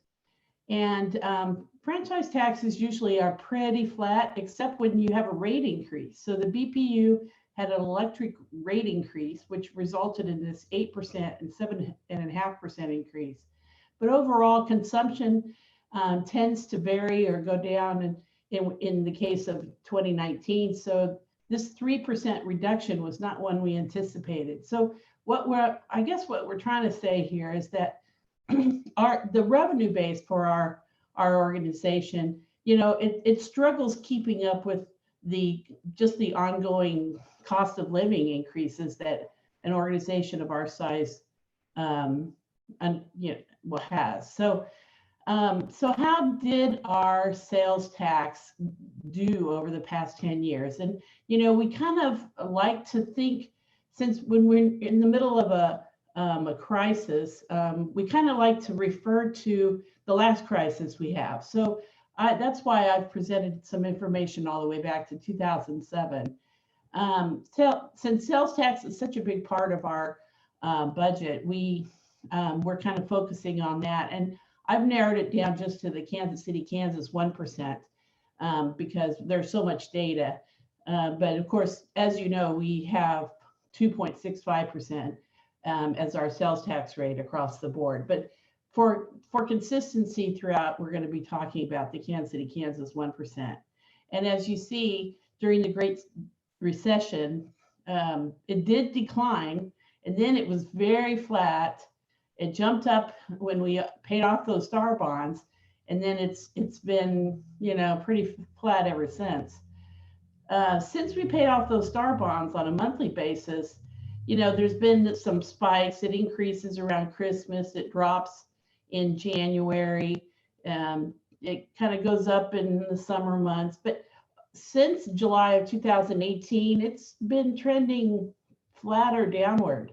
And we think that's probably because people are paying more or buying more products online. And so it's that difference between the brick and mortar and the online sales that I think is impacting our revenue base and sales tax. So what about by sector? This is the NICS sector code, and you can see retail is the biggest sector that we have. In 2017, it dramatically increased because of the STAR bond payoff.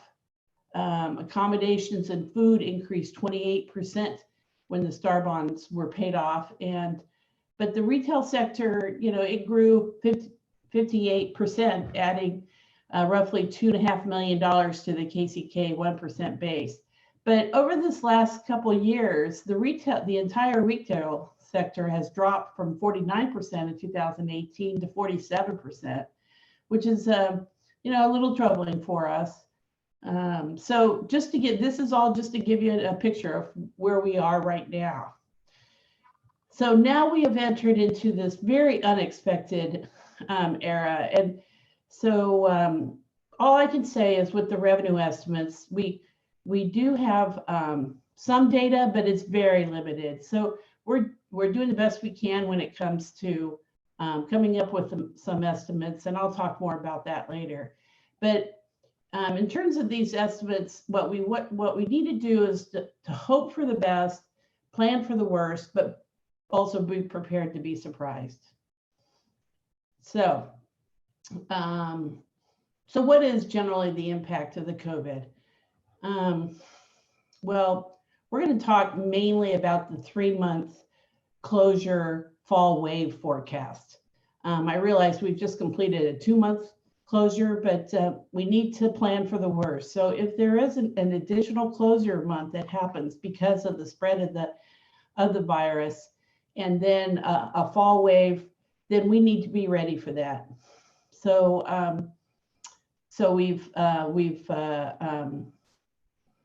we're assuming that the virus will run its course by the end of December, with a potential additional month in the fall. We anticipate unemployment and household debt to continue and to lag on the economy through 2020 and thereafter. We expect that local sales and use tax declines will continue through the end of 2020, with only modest gains through 2021, and perhaps some better growth in the latter half of 21. We're returned to a previous spending patterns after this significant income disruption by many of our residents is not going to be immediate and will be evolving.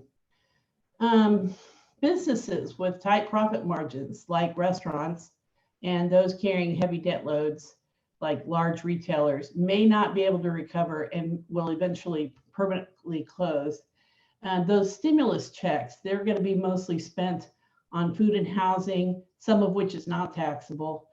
And with the infection curve flattening and economies gradually reopening, our attention has rightly turned towards the recovery. And our recovery baseline assumes that eventually there will be a vaccine or treatment, although not imminent. All right. So those are, I feel, are all very fair assumptions as part of a baseline of our revenues. So since sales tax is the biggest one impacted, here I've shown you on a quarterly basis since the beginning of 2018, the total amount of sales tax generated by the 1% KCK tax rate, and that's citywide. And you can see this deep curve that happens when we shut the economy down. What we're estimating is that it's going to come back up, and then perhaps in the fourth quarter there's going to be another drop due to the fall wave, or potentially another closure, with a gradual increase back by the end of the year back to where we were, and perhaps even higher. All right. So this sales tax, as I mentioned, over half of it comes from the retail group, and so I've included some of the industries within the retail. Here's the retail sector's quarterly projection. We actually experienced a 9% increase in the first quarter of this year compared with the quarter last year. Actually, a decrease, pardon me, a 9% decrease compared with the first quarter of 2019. We are anticipating through the rest of the year to experience a 58% decrease compared with last year. The first quarter of next year will be a moderate 3% decline from the low level in the first quarter of this year, and then followed by, in the last 3 quarters of next year, 145% increase. That brings us back, higher to where we were in the prior year. You understand this 145% increase seems like a lot, but it's compared with this extremely low period. So here's some other sectors which make up 27% of the total: utility, construction, wholesale, and information. These areas are not as nearly as impacted as retail will be. Accommodations and food, certainly those are declining in the last 3 quarters of 2020. We expect them to decline 48% compared to the prior quarters. And but we hope to rebound by the end of next year. All right. So I'm going to pass this slide on to my deputy CFO, Debbie Johnshire. So take it away. Thank you, Kathleen. Good evening, everyone. So the next couple of slides that I'm going to go over just are doing some comparisons to services on how services are being affected now versus how they were back during the Great Recession. And so just to first talk about, does this compare to the Great Recession? No, it doesn't. Even though there were slowdowns in sales purchases, there was never a shutdown of the US or the Kansas economy during the previous recession. The Great Recession lasted for 19 months. It went from December 2007 to June of 2009. It was spurred by the housing bubble and then the subsequent mortgage crisis. There was a gradual decline in the global economy that hurt consumer confidence, and unemployment rates led to a prolonged recession. Now, during the COVID pandemic, we're seeing more of a sudden or immediate drop. And the hope is that this might not create the same prolonged damage to consumer confidence and unemployment. The next couple of slides that we're going to talk about just show a couple of different sectors and what those projections are compared to the recession. So this first one is on grocery stores. On these next couple of slides, we'll have two graphs. The top graph is the recession, and we're showing the period from 2006 to 2009. And then the graph at the bottom will show the impact from the COVID pandemic. So for grocery stores, during the recession, as you can see, sales were pretty much steady from 2006 all the way through second quarter of 2008. There was a little bit of a dip in the third quarter of 2008, but then it rebounded a little bit in 2009. But then we did see in the over 2009, we did start to see a decline, which we're thinking might have been a switch from people dining out as opposed to cooking at home. During the COVID pandemic, grocery stores do continue to be open. As you can see in the first quarter of 2020, there was a large spike, and we believe that that was due to businesses started shutting down and people were going to the store to stock up on supplies as the grocery stores did remain open. In the second quarter, we're projecting that that number is going to drop significantly based on the fact that now people are somewhat stocked up. Stores have reduced their hours, as well as there are health concerns that could impact how often people are going back and forth to the store. Grocery sales are expected to boom in the future, and so you can see that we do have the trend going up, increasing late into the fourth quarter of 2020 and then on into 2021. At this point, I'll just note that all we can do is project this, since we don't really have a whole lot of data to show what has occurred yet. We won't receive, with the 2-month lag in sales tax information, we won't receive, at least for maybe another couple weeks, what even occurred in March. So we'll start getting some of that data in a little bit later this month. The next graph just shows restaurants. And so as you can see, during the recession, there was a steady decline with a dip during the first quarter of 2008. But then it rebounded in the second quarter of 2008. And I will note that the recession graph only includes restaurants, whereas the graph below is going to include both restaurants and hotels.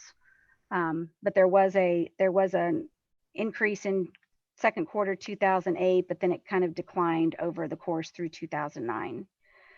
During the COVID pandemic, we are seeing that there was a sharp decline.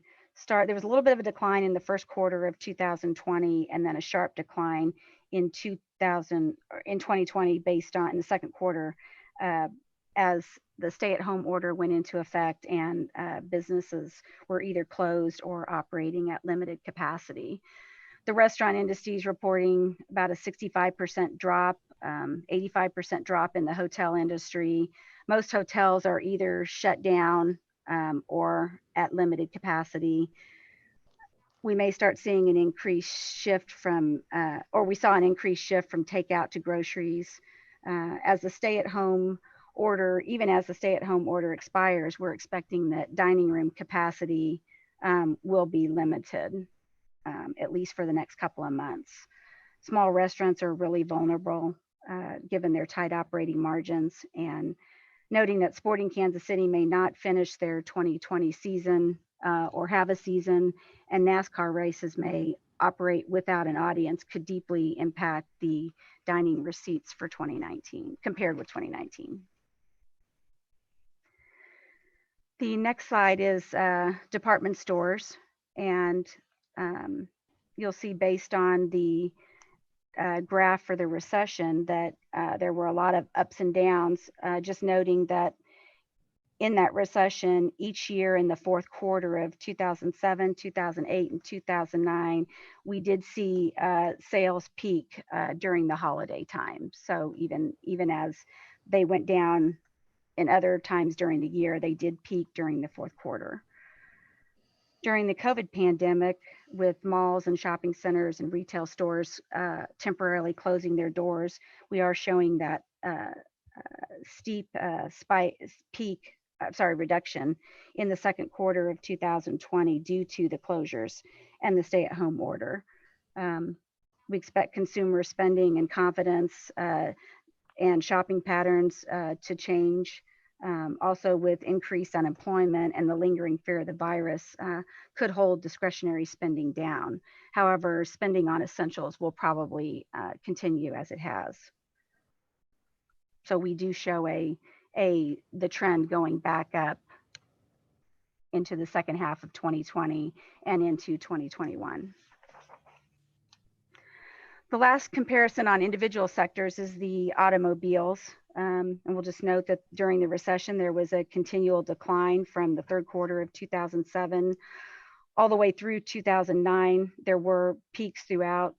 There was one peak in third quarter of 2008 and third quarter of 2009. Not sure if that has something to do with inventories and sales in the fall, but as households were struggling with debt and housing issues, the auto sales dropped significantly over that period. During the COVID pandemic, where industry leaders are predicting an 80% decline, and we're also seeing that new car sales for 2020 are estimated to decline about 18 to 29% from 2019. So our trend is going down from the first quarter. We did see a little spike in the first quarter of 2020, but then we do have it kind of leveling off for 2020. The next two graphs have to do with vulnerable industries within our community. So this first one is just showing employment information, number of jobs and people employed for the different sectors within our community. And I will note that this is 2018 data. Full 2019 data was not yet available. And also note that these were sectors that could be impacted by the stay-at-home order and business closures. And we have excluded sectors that are not impacted by those closings. So as you can see, the top three are warehousing, manufacturing, and retail trade. And we have seen closures in those areas as well as limited operations. So just a show of how that affects jobs and people in our community. And then the last slide is the same information for the vulnerable industries by sector. This just shows the total weekly wages for each of those industries. Yeah, part of the reason we showed you these last two graphs is because we don't have data on the recent unemployment filings that occurred since the closure. So this is just an indication of where those layoffs might have occurred. So, okay. So thanks, Debbie.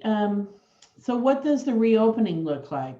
Well, we're anticipating that restaurants and hotels currently closed will need time to staff up and to stock up. We anticipate that the summer travel is going to be limited. There's going to be a lot of staycations and a lack of regional travelers. Consumers forced to shop online may actually have changed their habits going forward, and that's going to negatively impact the brick and mortar even further. The auto industry may provide some incentives, so and that's expected, so that can motivate car buyers. So perhaps maybe actually the auto sector may increase. It's hard to know. Building construction's not as immediately impacted since large-scale developments still were allowed, and low financing rates may increase actually infrastructure spending.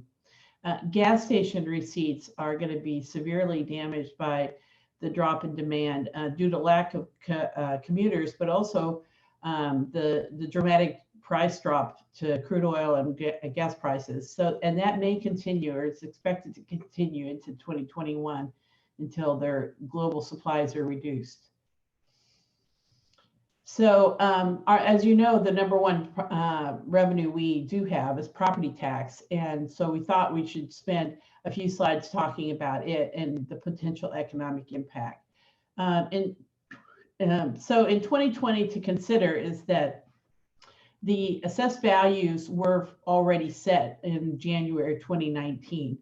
And when the COVID closures began, we had already collected 54% of the 2020 property tax revenues.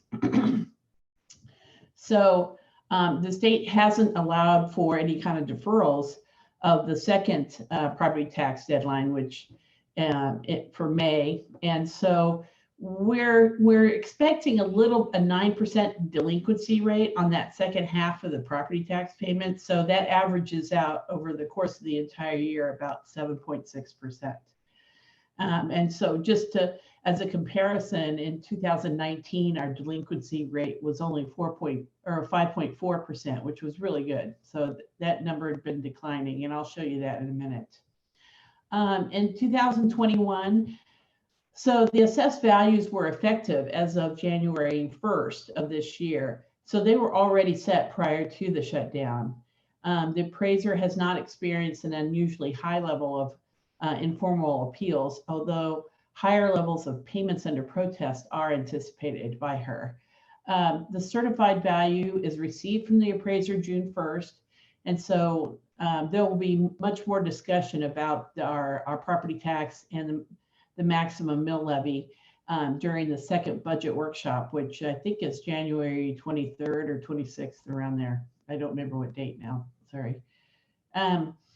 So experienced listings, those people who are, realtors that are selling homes, they already knew they needed to pull their sales out of the market in February. And so, especially if they weren't planning on moving. So we're just waiting for the April real estate data to come in and see what happens with the market value of our residential homes. So that whole summer moving season, that's going to be the real test to see if it's going to impact the value of our homes going forward. And July single family residential home values will be the first known impact. So we're anticipating a slow growth past 2021 because all of these considerations has already set the 2021 assessed value level. So in 2022 is where some of this activity in the summer is going to be indicative of how the market value of our homes will be appraised in 2022.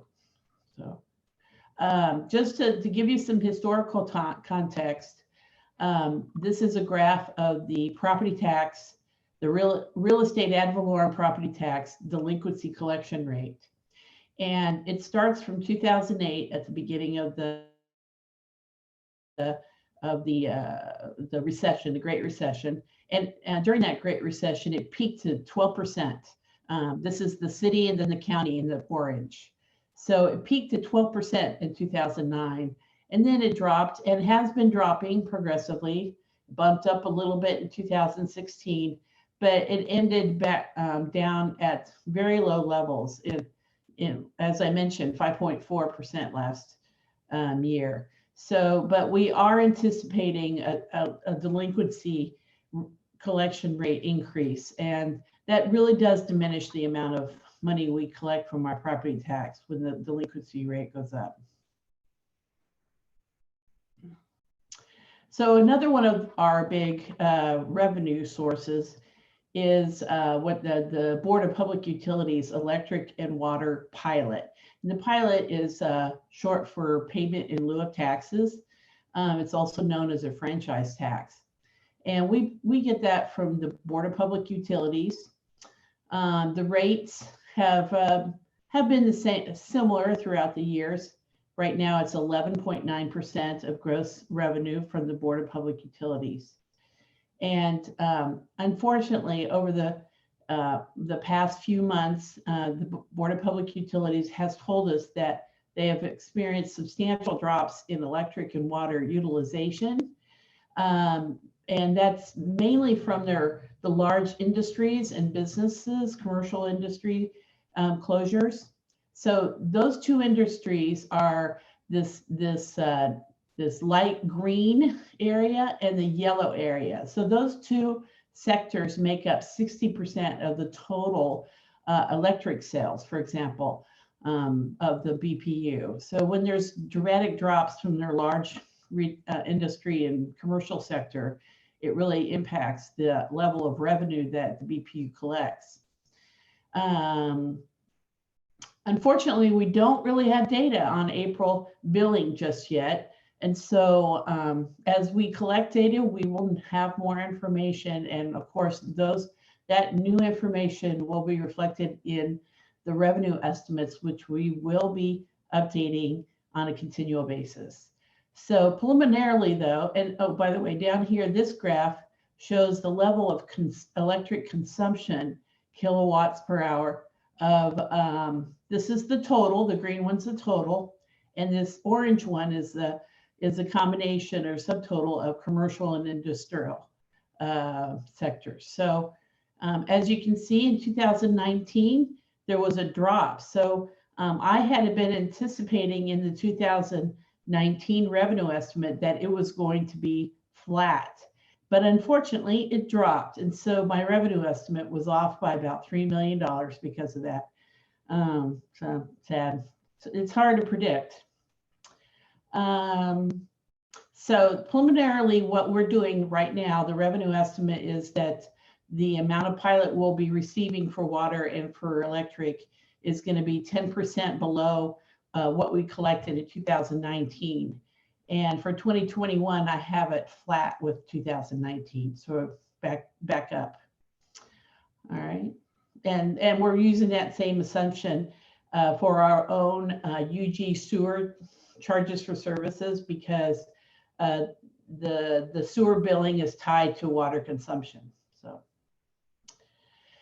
another one of this is not a big revenue source, but we thought we should share it with you because it is dramatically impacted by the COVID, and it's transient guest tax. It's the tax, the 8% tax we charge on hotel nights. So we have all hotels in this table. And then over here, just for your information, we've also provided the performance of the Village West hotels. So in 19, we collected $3.7 million in total, of which 2.3 was from the Village West Hotel. So it's a significant portion. And unfortunately, the COVID shutdown is going to deeply impact the hotel industry. So the industry themselves are saying that they expect tax collections to be decline by between 30 and 60%. reporting across the United States, they were mentioning how 90% of the hotels are in the United States are franchised. And so 70% of those employees were laid off or furloughed across the US. So any kind of reopening is expected to be in a phased approach. And so what we're anticipating is that there will be a 40% drop in our convention and tourism promotion funds revenue. And but gratefully, we do have a nice reserve there. So we'll be able to weather through that storm. And I don't mean to venture into budgetary issues just yet, because you'll be hearing a lot about that at the next budget workshop. But yeah, so the next revenue source I wanted to highlight that was impacted by the COVID is our casino revenue. And as you know, there are 4 sources of revenue we receive from the various casinos in our community. First, there's the Hollywood Casino, 3% of their revenues. And then there's the 1% Hollywood contribution that Hollywood Casino gives to the UG as a contribution, which we then pass on to various entities as part of their development agreement. The third one for Hollywood Casino is what we call the Hotel Development Agreement penalty, which constitutes 1% of their revenue. And that is as detailed in the development agreement. If they don't start construction on a hotel, then that they need to pay that 1% to the unified government. So as you can see, they're relatively flat. They increase about 1, 3, 2% a year. In total, they amount to roughly $6 million. In 2019, it was 5.7. No, we're expecting to collect 5.7 into 2020. So that's the impact compared to 7 million in total during 2019. So we're going to lose about $1.3 million in casino revenue is what we're anticipating. And by the way, the reason this development agreement orange line is going down so much is because when we budget in the future, we only budget 1/2 of that 1% because there is a potential that the hotel construction would begin during the middle of that year. So we don't want to anticipate the full amount until we're closer to the end of the year. So at this point, now that you've seen how these revenues are going to be impacted or how we think they're going to be impacted, I thought it would be, well, sort of fun to ask a poll question from all of you. So when I did this, I thought I was thinking of myself sitting in the room and taking a show of hands from all of you, but I just realized that that's not logistically possible on Zoom. So I would like you to just privately think about what percentage of a decline do you expect to see in overall revenues over the next 12 months? Is it going to be less than 2%, between 2 and 5, 6 to 10, 10 to 25? Just make a mental note and then because the next slide will tell you the answer. So we are anticipating dramatic decreases in our revenue base. So the first column here is 2020. The second set of columns is 2021. And what I've provided is basically a best case and a worst case. Now you got to understand the best case is with quotation marks around it because it's not very good. So I am anticipating that we will likely be following, at least in 2020, this worst case column here, which is a 3-month as I mentioned at the beginning of the presentation, I'm anticipating a 3-month closure throughout between now and the end of 2020, as well as potentially a fall wave. And I'm not being overly, I don't think, pessimistic. It's difficult to close the economy. People want to get out and start shopping. You know, certainly we're all fearful of getting the virus, but we need to move on. And so we need to do the best we can, but there will be consequences to reopening the economy, in my view. In 2020, it's difficult to know. The best case, it kind of depends on when the virus or vaccine is found. The best case is that a vaccine is found early in the year, and that people are generally feeling more comfortable with getting out, and their consumer behavior begins to resume as it had in the past. The worst case is if a vaccine just isn't found until later in 2021. So all of these scenarios are not good ones, I understand. So I made a note here that for the entire UG, well, so here's the breakout of the general fund subtotal, and then other funds, and then the grand total, all UG totals. So for all UG, the worst case constitutes 8.8% of the total $400 million budget in 2020, and another 5% in 2021. And you understand, I mean another 5, because these are cumulative drawdowns on our fund balance. So this is a significant impact to our fiscal situation. In 2021, the best case constitutes a 5% decline on our fund balance, and then a 2.5% in 2021. The biggest impact to COVID will be to the city general fund. And as you can see here, we're anticipating an $18 million decrease in revenues in 2020. And of course, this is all just revenues. It does not include additional revenues from grants or from the federal, from the state. It does not include any kind of cost increases related to fighting the COVID virus. This is only revenues.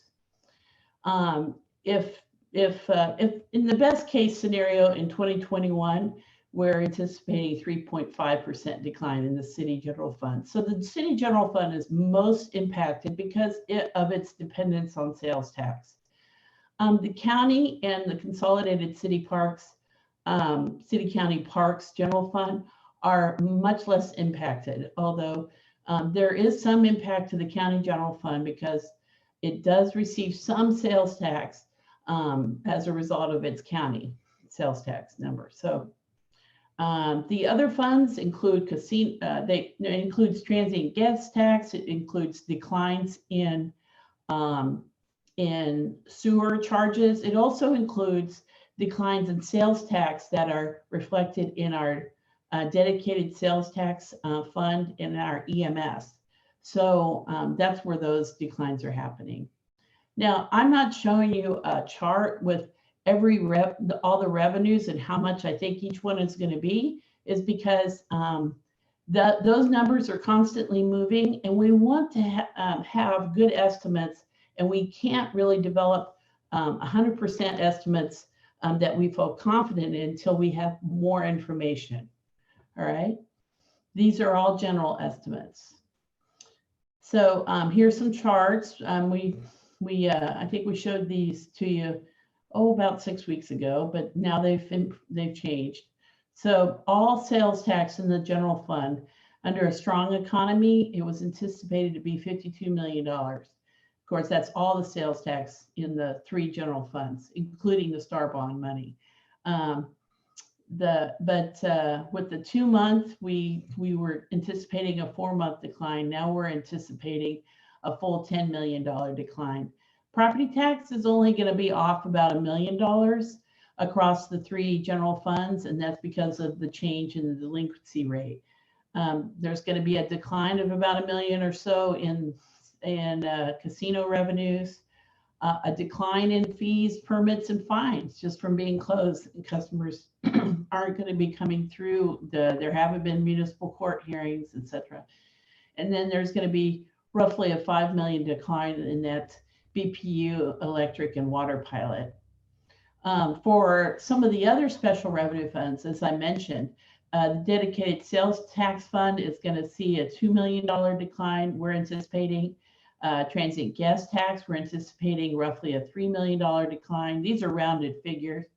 The street and highway fund is going to see a decline. And frankly, I think this is probably overly optimistic. So because the gas tax significantly dropped, and that's the source of this revenue that we receive from the state. EMS receives sales tax, so its revenues are declining, anticipated about $1 million, and the sewer revenues are anticipated to decline about $2 million. So at this point, I am going to switch over to a fiscal health forecast model that we've been putting together. But before I do, I just want to emphasize again that, you know, the financial forecasting is sort of like a squirrel. You know, I mean, the closer it's clear the closer you get to the time frame, of course, but then it's less tangible the farther away you are. So just expect updates every few weeks, and in the meantime, we are focusing very much as an organization on getting any kind of state and federal aid that we can, especially cash grants and payments from the Fed or the state to cushion the revenue loss. And of course, our departments are applying for all the funding opportunities that are available. At that point, I would like to take you to this fiscal health tool. I don't think I like it big like that. Hold on. I'm going to make it. So this fiscal health tool provides a baseline. Okay, I'll stop moving. So, so this is the general fund as a baseline right now, how it looks, assuming, you know, our current budget and the estimates of revenues that we expected prior to COVID. It's all three funds and all combined, as you can see. And certainly, as I mentioned, you know, the revenue situation, I don't know if it was so rosy. So, you know, we were doing okay. Revenues are the blue, and they, as you see, they're below the red line, which are expenditures, ever so slightly. And so that gap between the two eats into our fund balance. And so you can see how that fund balance was anticipated to go down.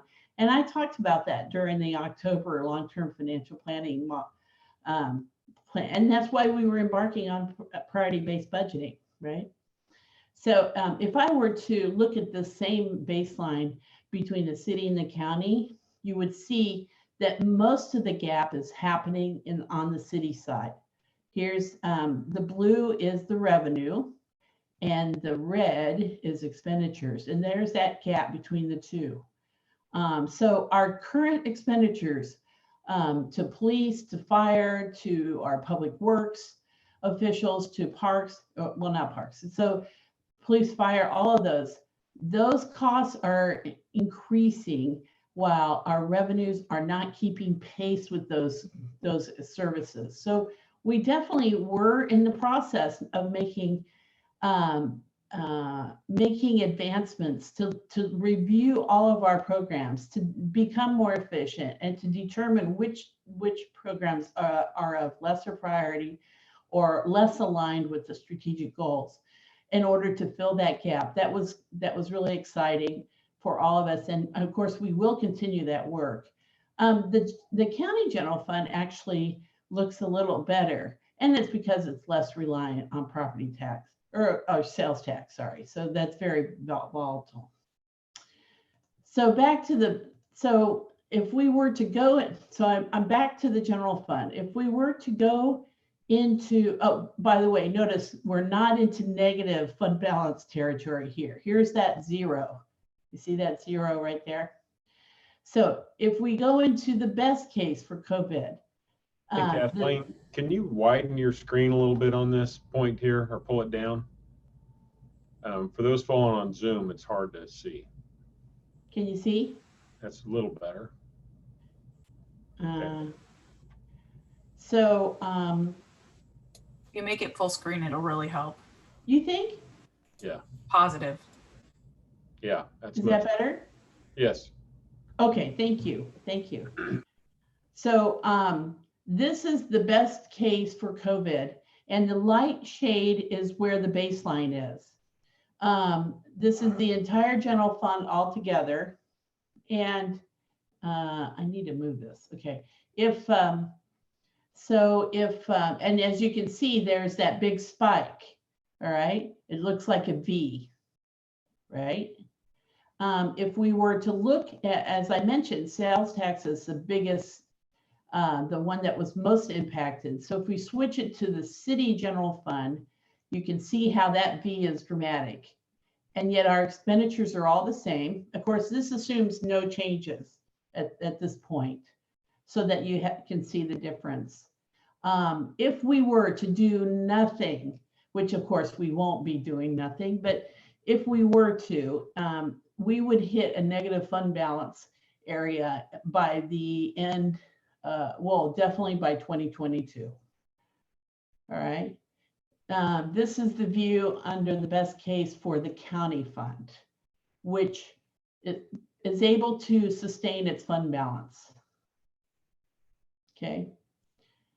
If we were to go back to the general fund total, this is the worst case. The worst case, the general fund is in a negative position beginning in, well, the end of this year. And so we definitely need, of course, to do something about that. And we are.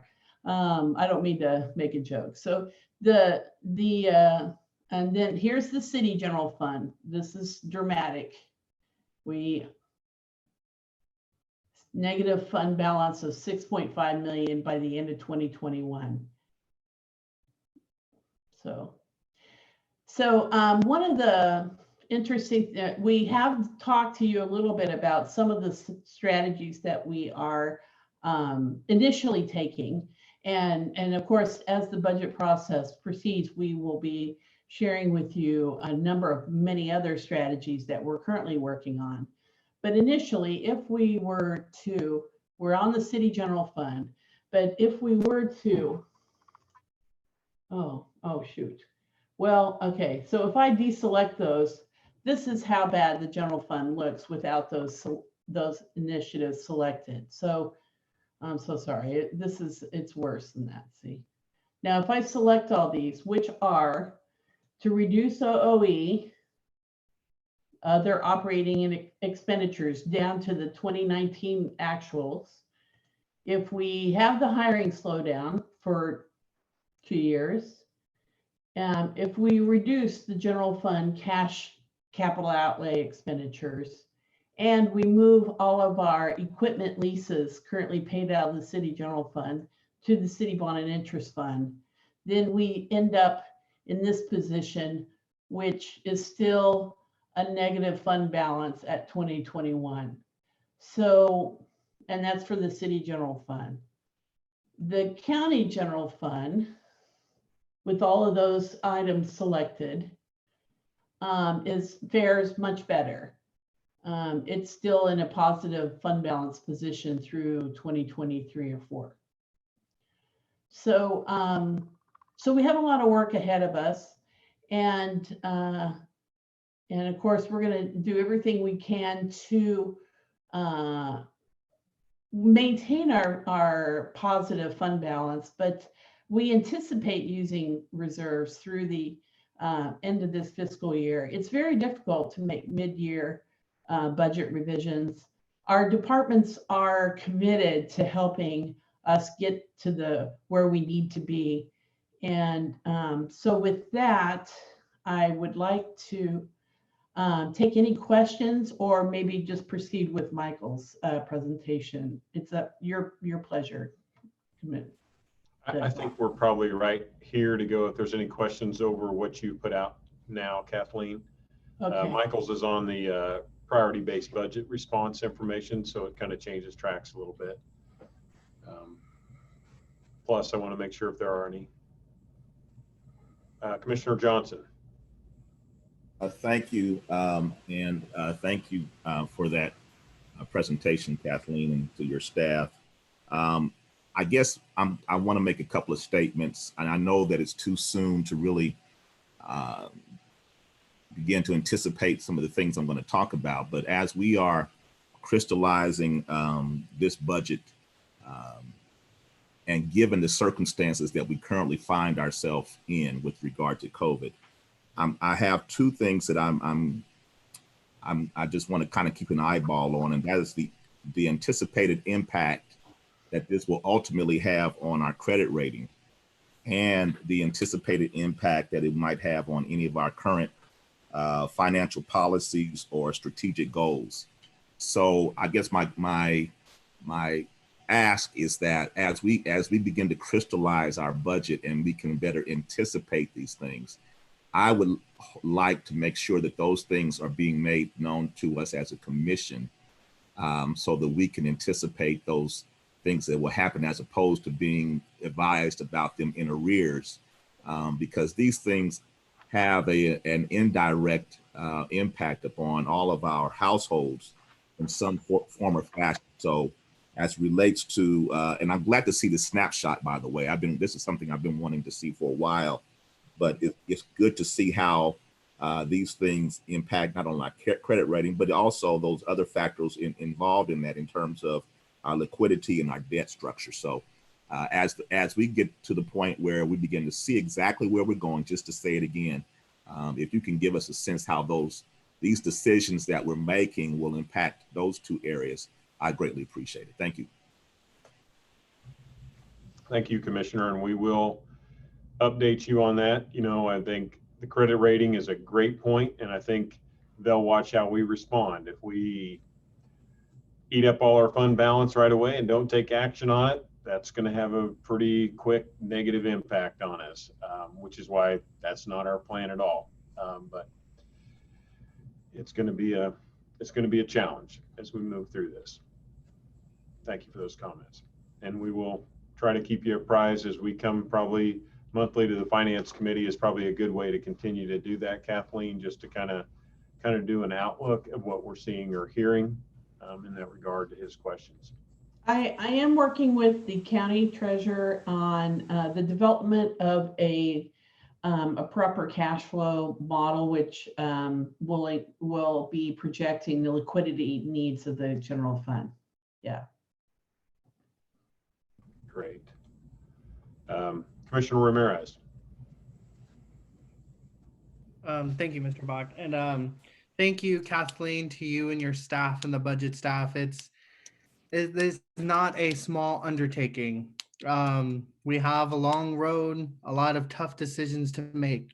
And so thank you for compiling all the information and everything so that we are better prepared to make those decisions, those hard decisions.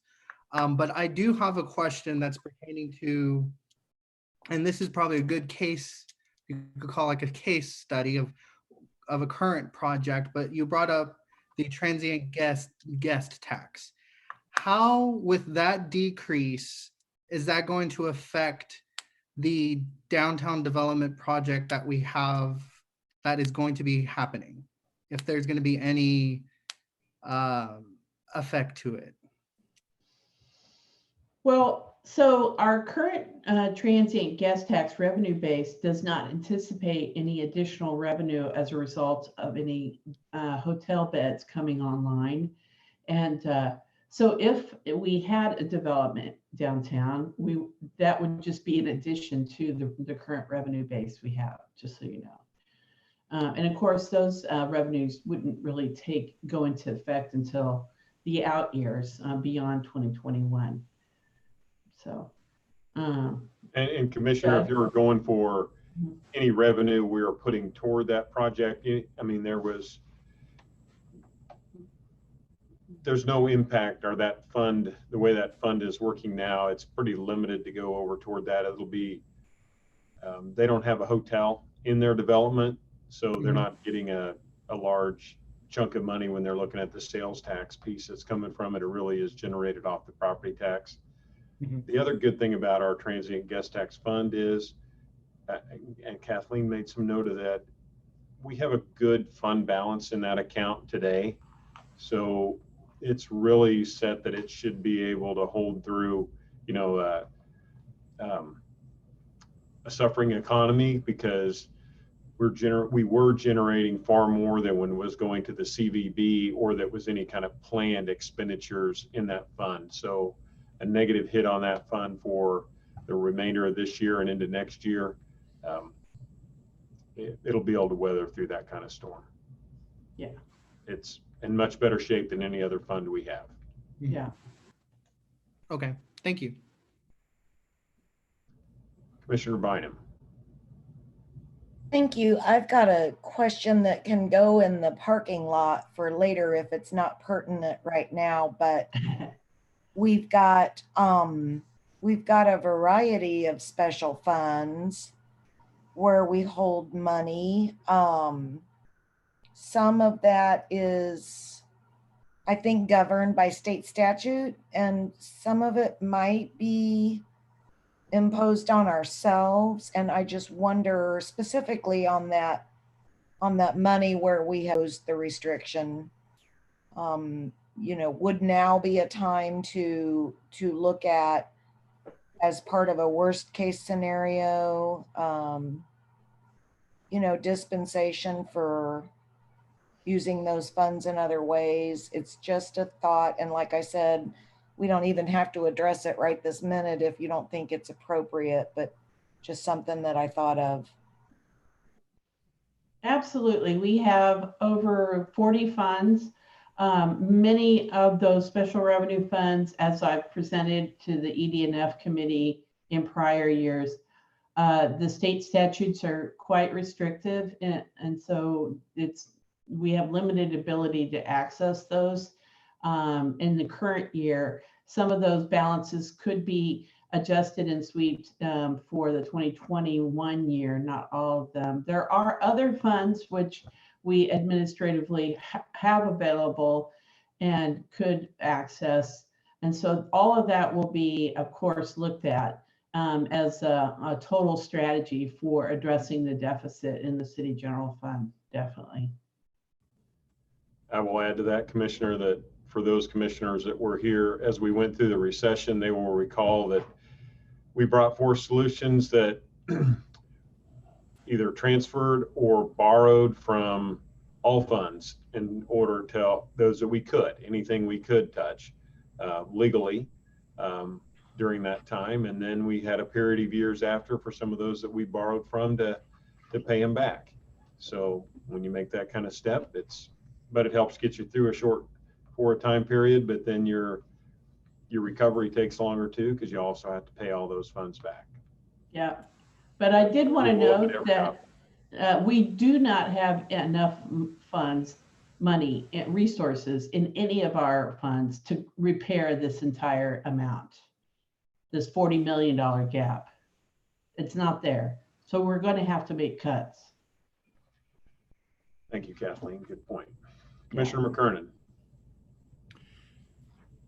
Thank you, Mr. Bach. I think for everybody, this certainly illustrates, and Kathleen, thank you to you and your staff, because this certainly illustrates the really tough job you have, because your crystal ball is by necessity cloudy, and then something unexpected like this makes it even cloudier as you try to project. And we're trying to project now 18, 19, 20 months down the road in terms of what we're going to get. And so I think it's important for all of us to remember that with the numbers you've presented today, I was totaling up as we went along, and I think we're going to have like $34.17 of revenue in 2021. So there's necessarily going to be some adjustments to our provision of services. And I think this is really important for everybody, not only on the commission, but everybody in Wyandotte County and Kansas City, Kansas, to remember that I know that when households are under stress by a stressor like COVID-19, we want the security of knowing that our city and county services are going to continue to be provided. Our city and our county are going to continue to support us. You just have to remember that we are under the same stress that all of our individual households are under. And so it will be a big push for all of us, and we're going to have to keep that in mind.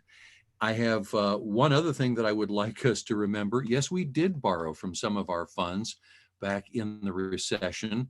And then about 4 years later, we seemed to forget why we borrowed that money. And then we got yelled at because the fund balance was low in those funds. So if we were to do so, and I see you smiling, Doug, I think you know some of the things I'm talking about. But if we choose to borrow proactively from some of our own internal funds, we have to remember why we did it and not 4 years down the road raise a stink because that fund balance is still a little bit low because we haven't had a chance to pay it back. And then Kathleen, is it possible, I really like your scenario tool that's on the screen right now. Is it possible that you could kind of get some scenarios together and take a screenshot and just send us so that we could have some pictures of some of either your baseline and your best case and your worst case? And I don't know that I need it broken down across city versus county versus consolidated parks, but just all of our general funds maybe? Yeah, absolutely. I'm happy to. I'll put them in some PowerPoint slides and you can have them. Absolutely. Thank you so much. Thank you, Commissioner. Commissioner Burrows.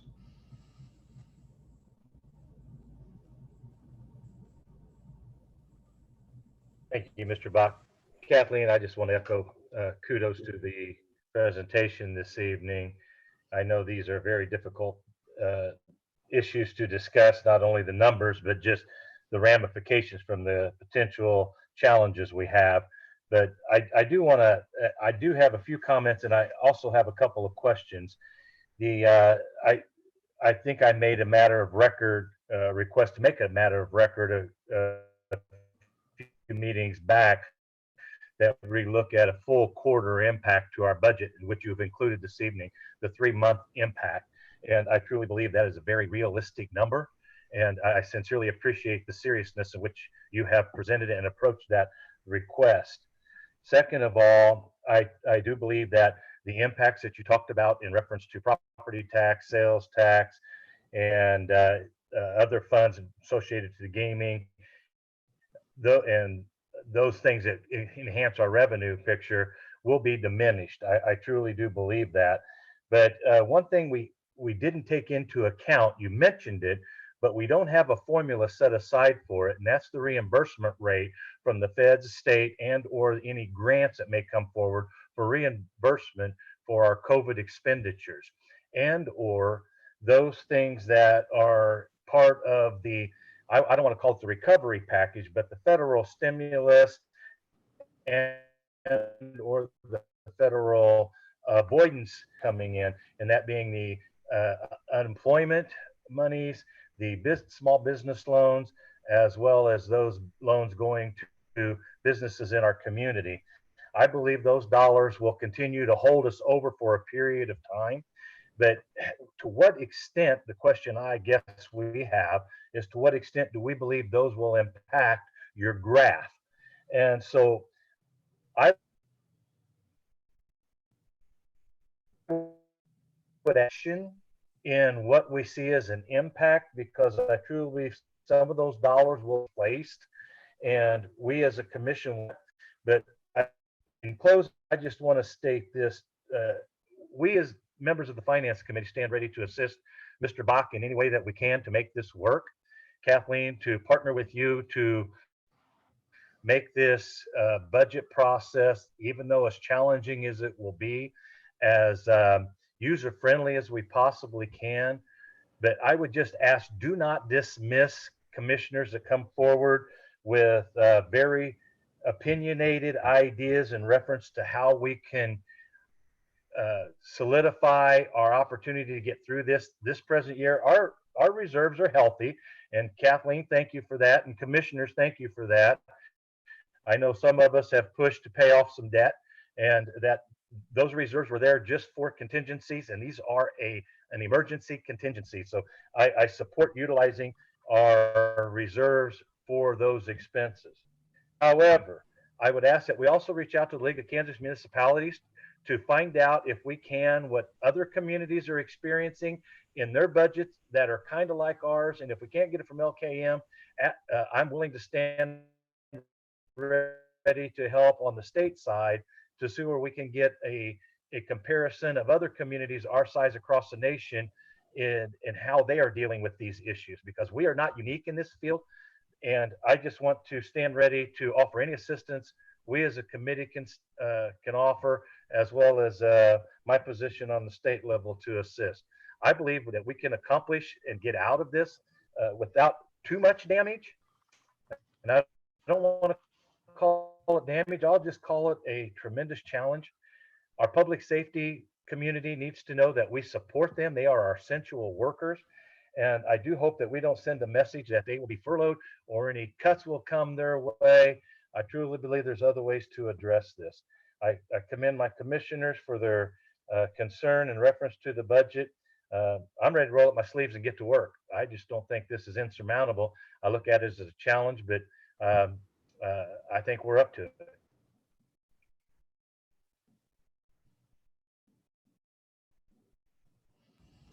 Kathleen, did you have any comments on the relief packages coming in from the state, federal governments? I know a lot of that's in question right now. Yeah. And of course, what you're showing is revenues, not, we have a lot of increased expenditures that we are anticipating getting reimbursed for. If we don't, that'll put us in a bigger deficit than we have. But yeah, the baseline assumes that the current budget as it was adopted for all scenarios, the baseline, worst case and best case, and it's just as a means of comparison. So clearly there will be variations because of course we're going to be making reductions, and then also because we will incur additional costs. And many of those, because to fight the virus, many of those costs will be reimbursed back by the federal and the state. It may not happen this year, though. There's going to be delays with this reimbursement. That's why Commissioner Johnson was talking about liquidity, and when is that cash coming in? So of course, this is all early stages. We're all working together on many of these questions.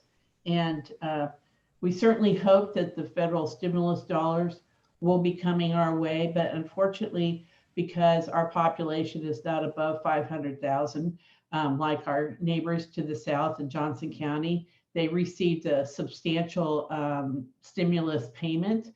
We did not receive that. We are hoping that the efforts of our federal lobbyists and our lobbyists at the State House, they're working very hard to carve out a portion to assist the unified government in getting through this. No one anticipated the entire economy was going to shut down for 2 months. The 2 and 3 month operating reserve that all of you, gratefully approved. It's certainly a great reserve to have to tie you over during the anticipated emergencies that occur. It certainly was not put in place to address a pandemic, a global pandemic. So this is very challenging, and we're gonna work through it. And I have been on numerous webinars with other communities, and over the past month, this basically all I've been doing. Abby, I've spoken on several panels on some of these through GFOA because as you know, my background, having worked for a municipality that eventually did go bankrupt, I have quite a bit of experience in this area. And so we're armed and ready to go. Many of these communities during these webinars, we did surveys and polls, and everyone is in the same situation. So everyone is anticipating this deep V. This is the big V. There may be a W, and there's also the possibility of an L scenario, which L is not good. But I'm not anticipating L. I'm anticipating the deep V. Anyway, so happy to reach out to the league and find out what other communities in our state are doing. I'm on the Kansas board of the Kansas Government Finance Officers Association. So I talk with the other board members all the time. And so I'm in close contact with fiscal officers in the other cities in our state.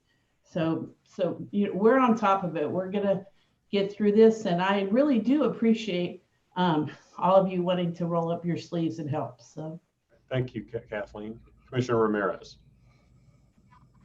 Yes, just one more question. And this is a question since this is first time going through budget time. But we're going to be using the reserves. How long is it going to take for us to replenish what we've used?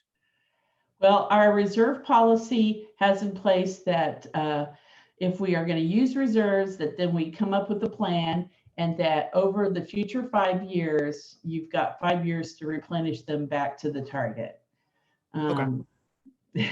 But how quickly is entirely up to all of us and the decisions we make. Mm-hmm. Okay. It really does come down to, commissioners, we look at the reductions we do to this year's budget, where we hold the line in spending for next year, and we hope to see the revenue streams go back up, but then diverting that revenue stream back into reserves to get those built back up. So in case something else comes about that we have to weather the storm through, we want to have those reserves in place. So it will be very important to do it. And I think that's what we tried to underline tonight, is that in building the budget, I'm going forward and building it without adding in other new expenditures. We are going through and finding places to reduce our expenses. If the commission wants me to add in additional expenses or some other areas that we want to build to, the only way I'm going to be able to do that is by reducing high priority areas. I mean, and to Commissioner Burrow's point, I have no intention of going after the public safety areas, salaries like that in that regard. But if we want to add major cost centers, then we will need to look at those salary categories. So that's kind of the direction I'm looking for, either tonight or in the next week or two from you all. If you want to call me and let me know if those are things you want to see happen, then we will have to have that discussion. But I'm not anticipating building new cost centers into this year's budget. I'm finding ways to take things out of it in order to do, as you said, Commissioner, roll up our sleeves and get into it. That's when we'll be coming back to you with those scenarios, showing you what those are, and figuring out how we live with that. You understand this scenario anticipates a negative fund balance of 6.5 at the end of 2021. That's after we've reduced 20 and 21 expenditures to 19, and have done a hiring slowdown, have reduced the cash capital, and switched our equipment leases to the city bond and interest fund. That's after all of these measures. We still need to find at least $6.5 million in the city general fund. So, so we have a challenge. Yeah. Any other questions? We can switch. Don't have over. any other questions now, Mayor. We were going to review the priority-based budgeting. Michael, your presentation's fairly quick to go through. I know the commissioners put a lot of work into putting this together, but I know it's also past 8 o'clock. So I Mayor, think no, I think we need to respect the 8 o'clock. Okay. This information was submitted to you, so it did go out. You have it. We can come back and walk through it at one of our future sessions. Very good. Okay. All right. Mayor? Yep. So that concludes our special session. Thanks everyone for being here and slogging through it. Thank you. Thank you. Good night. Thank Good you. night.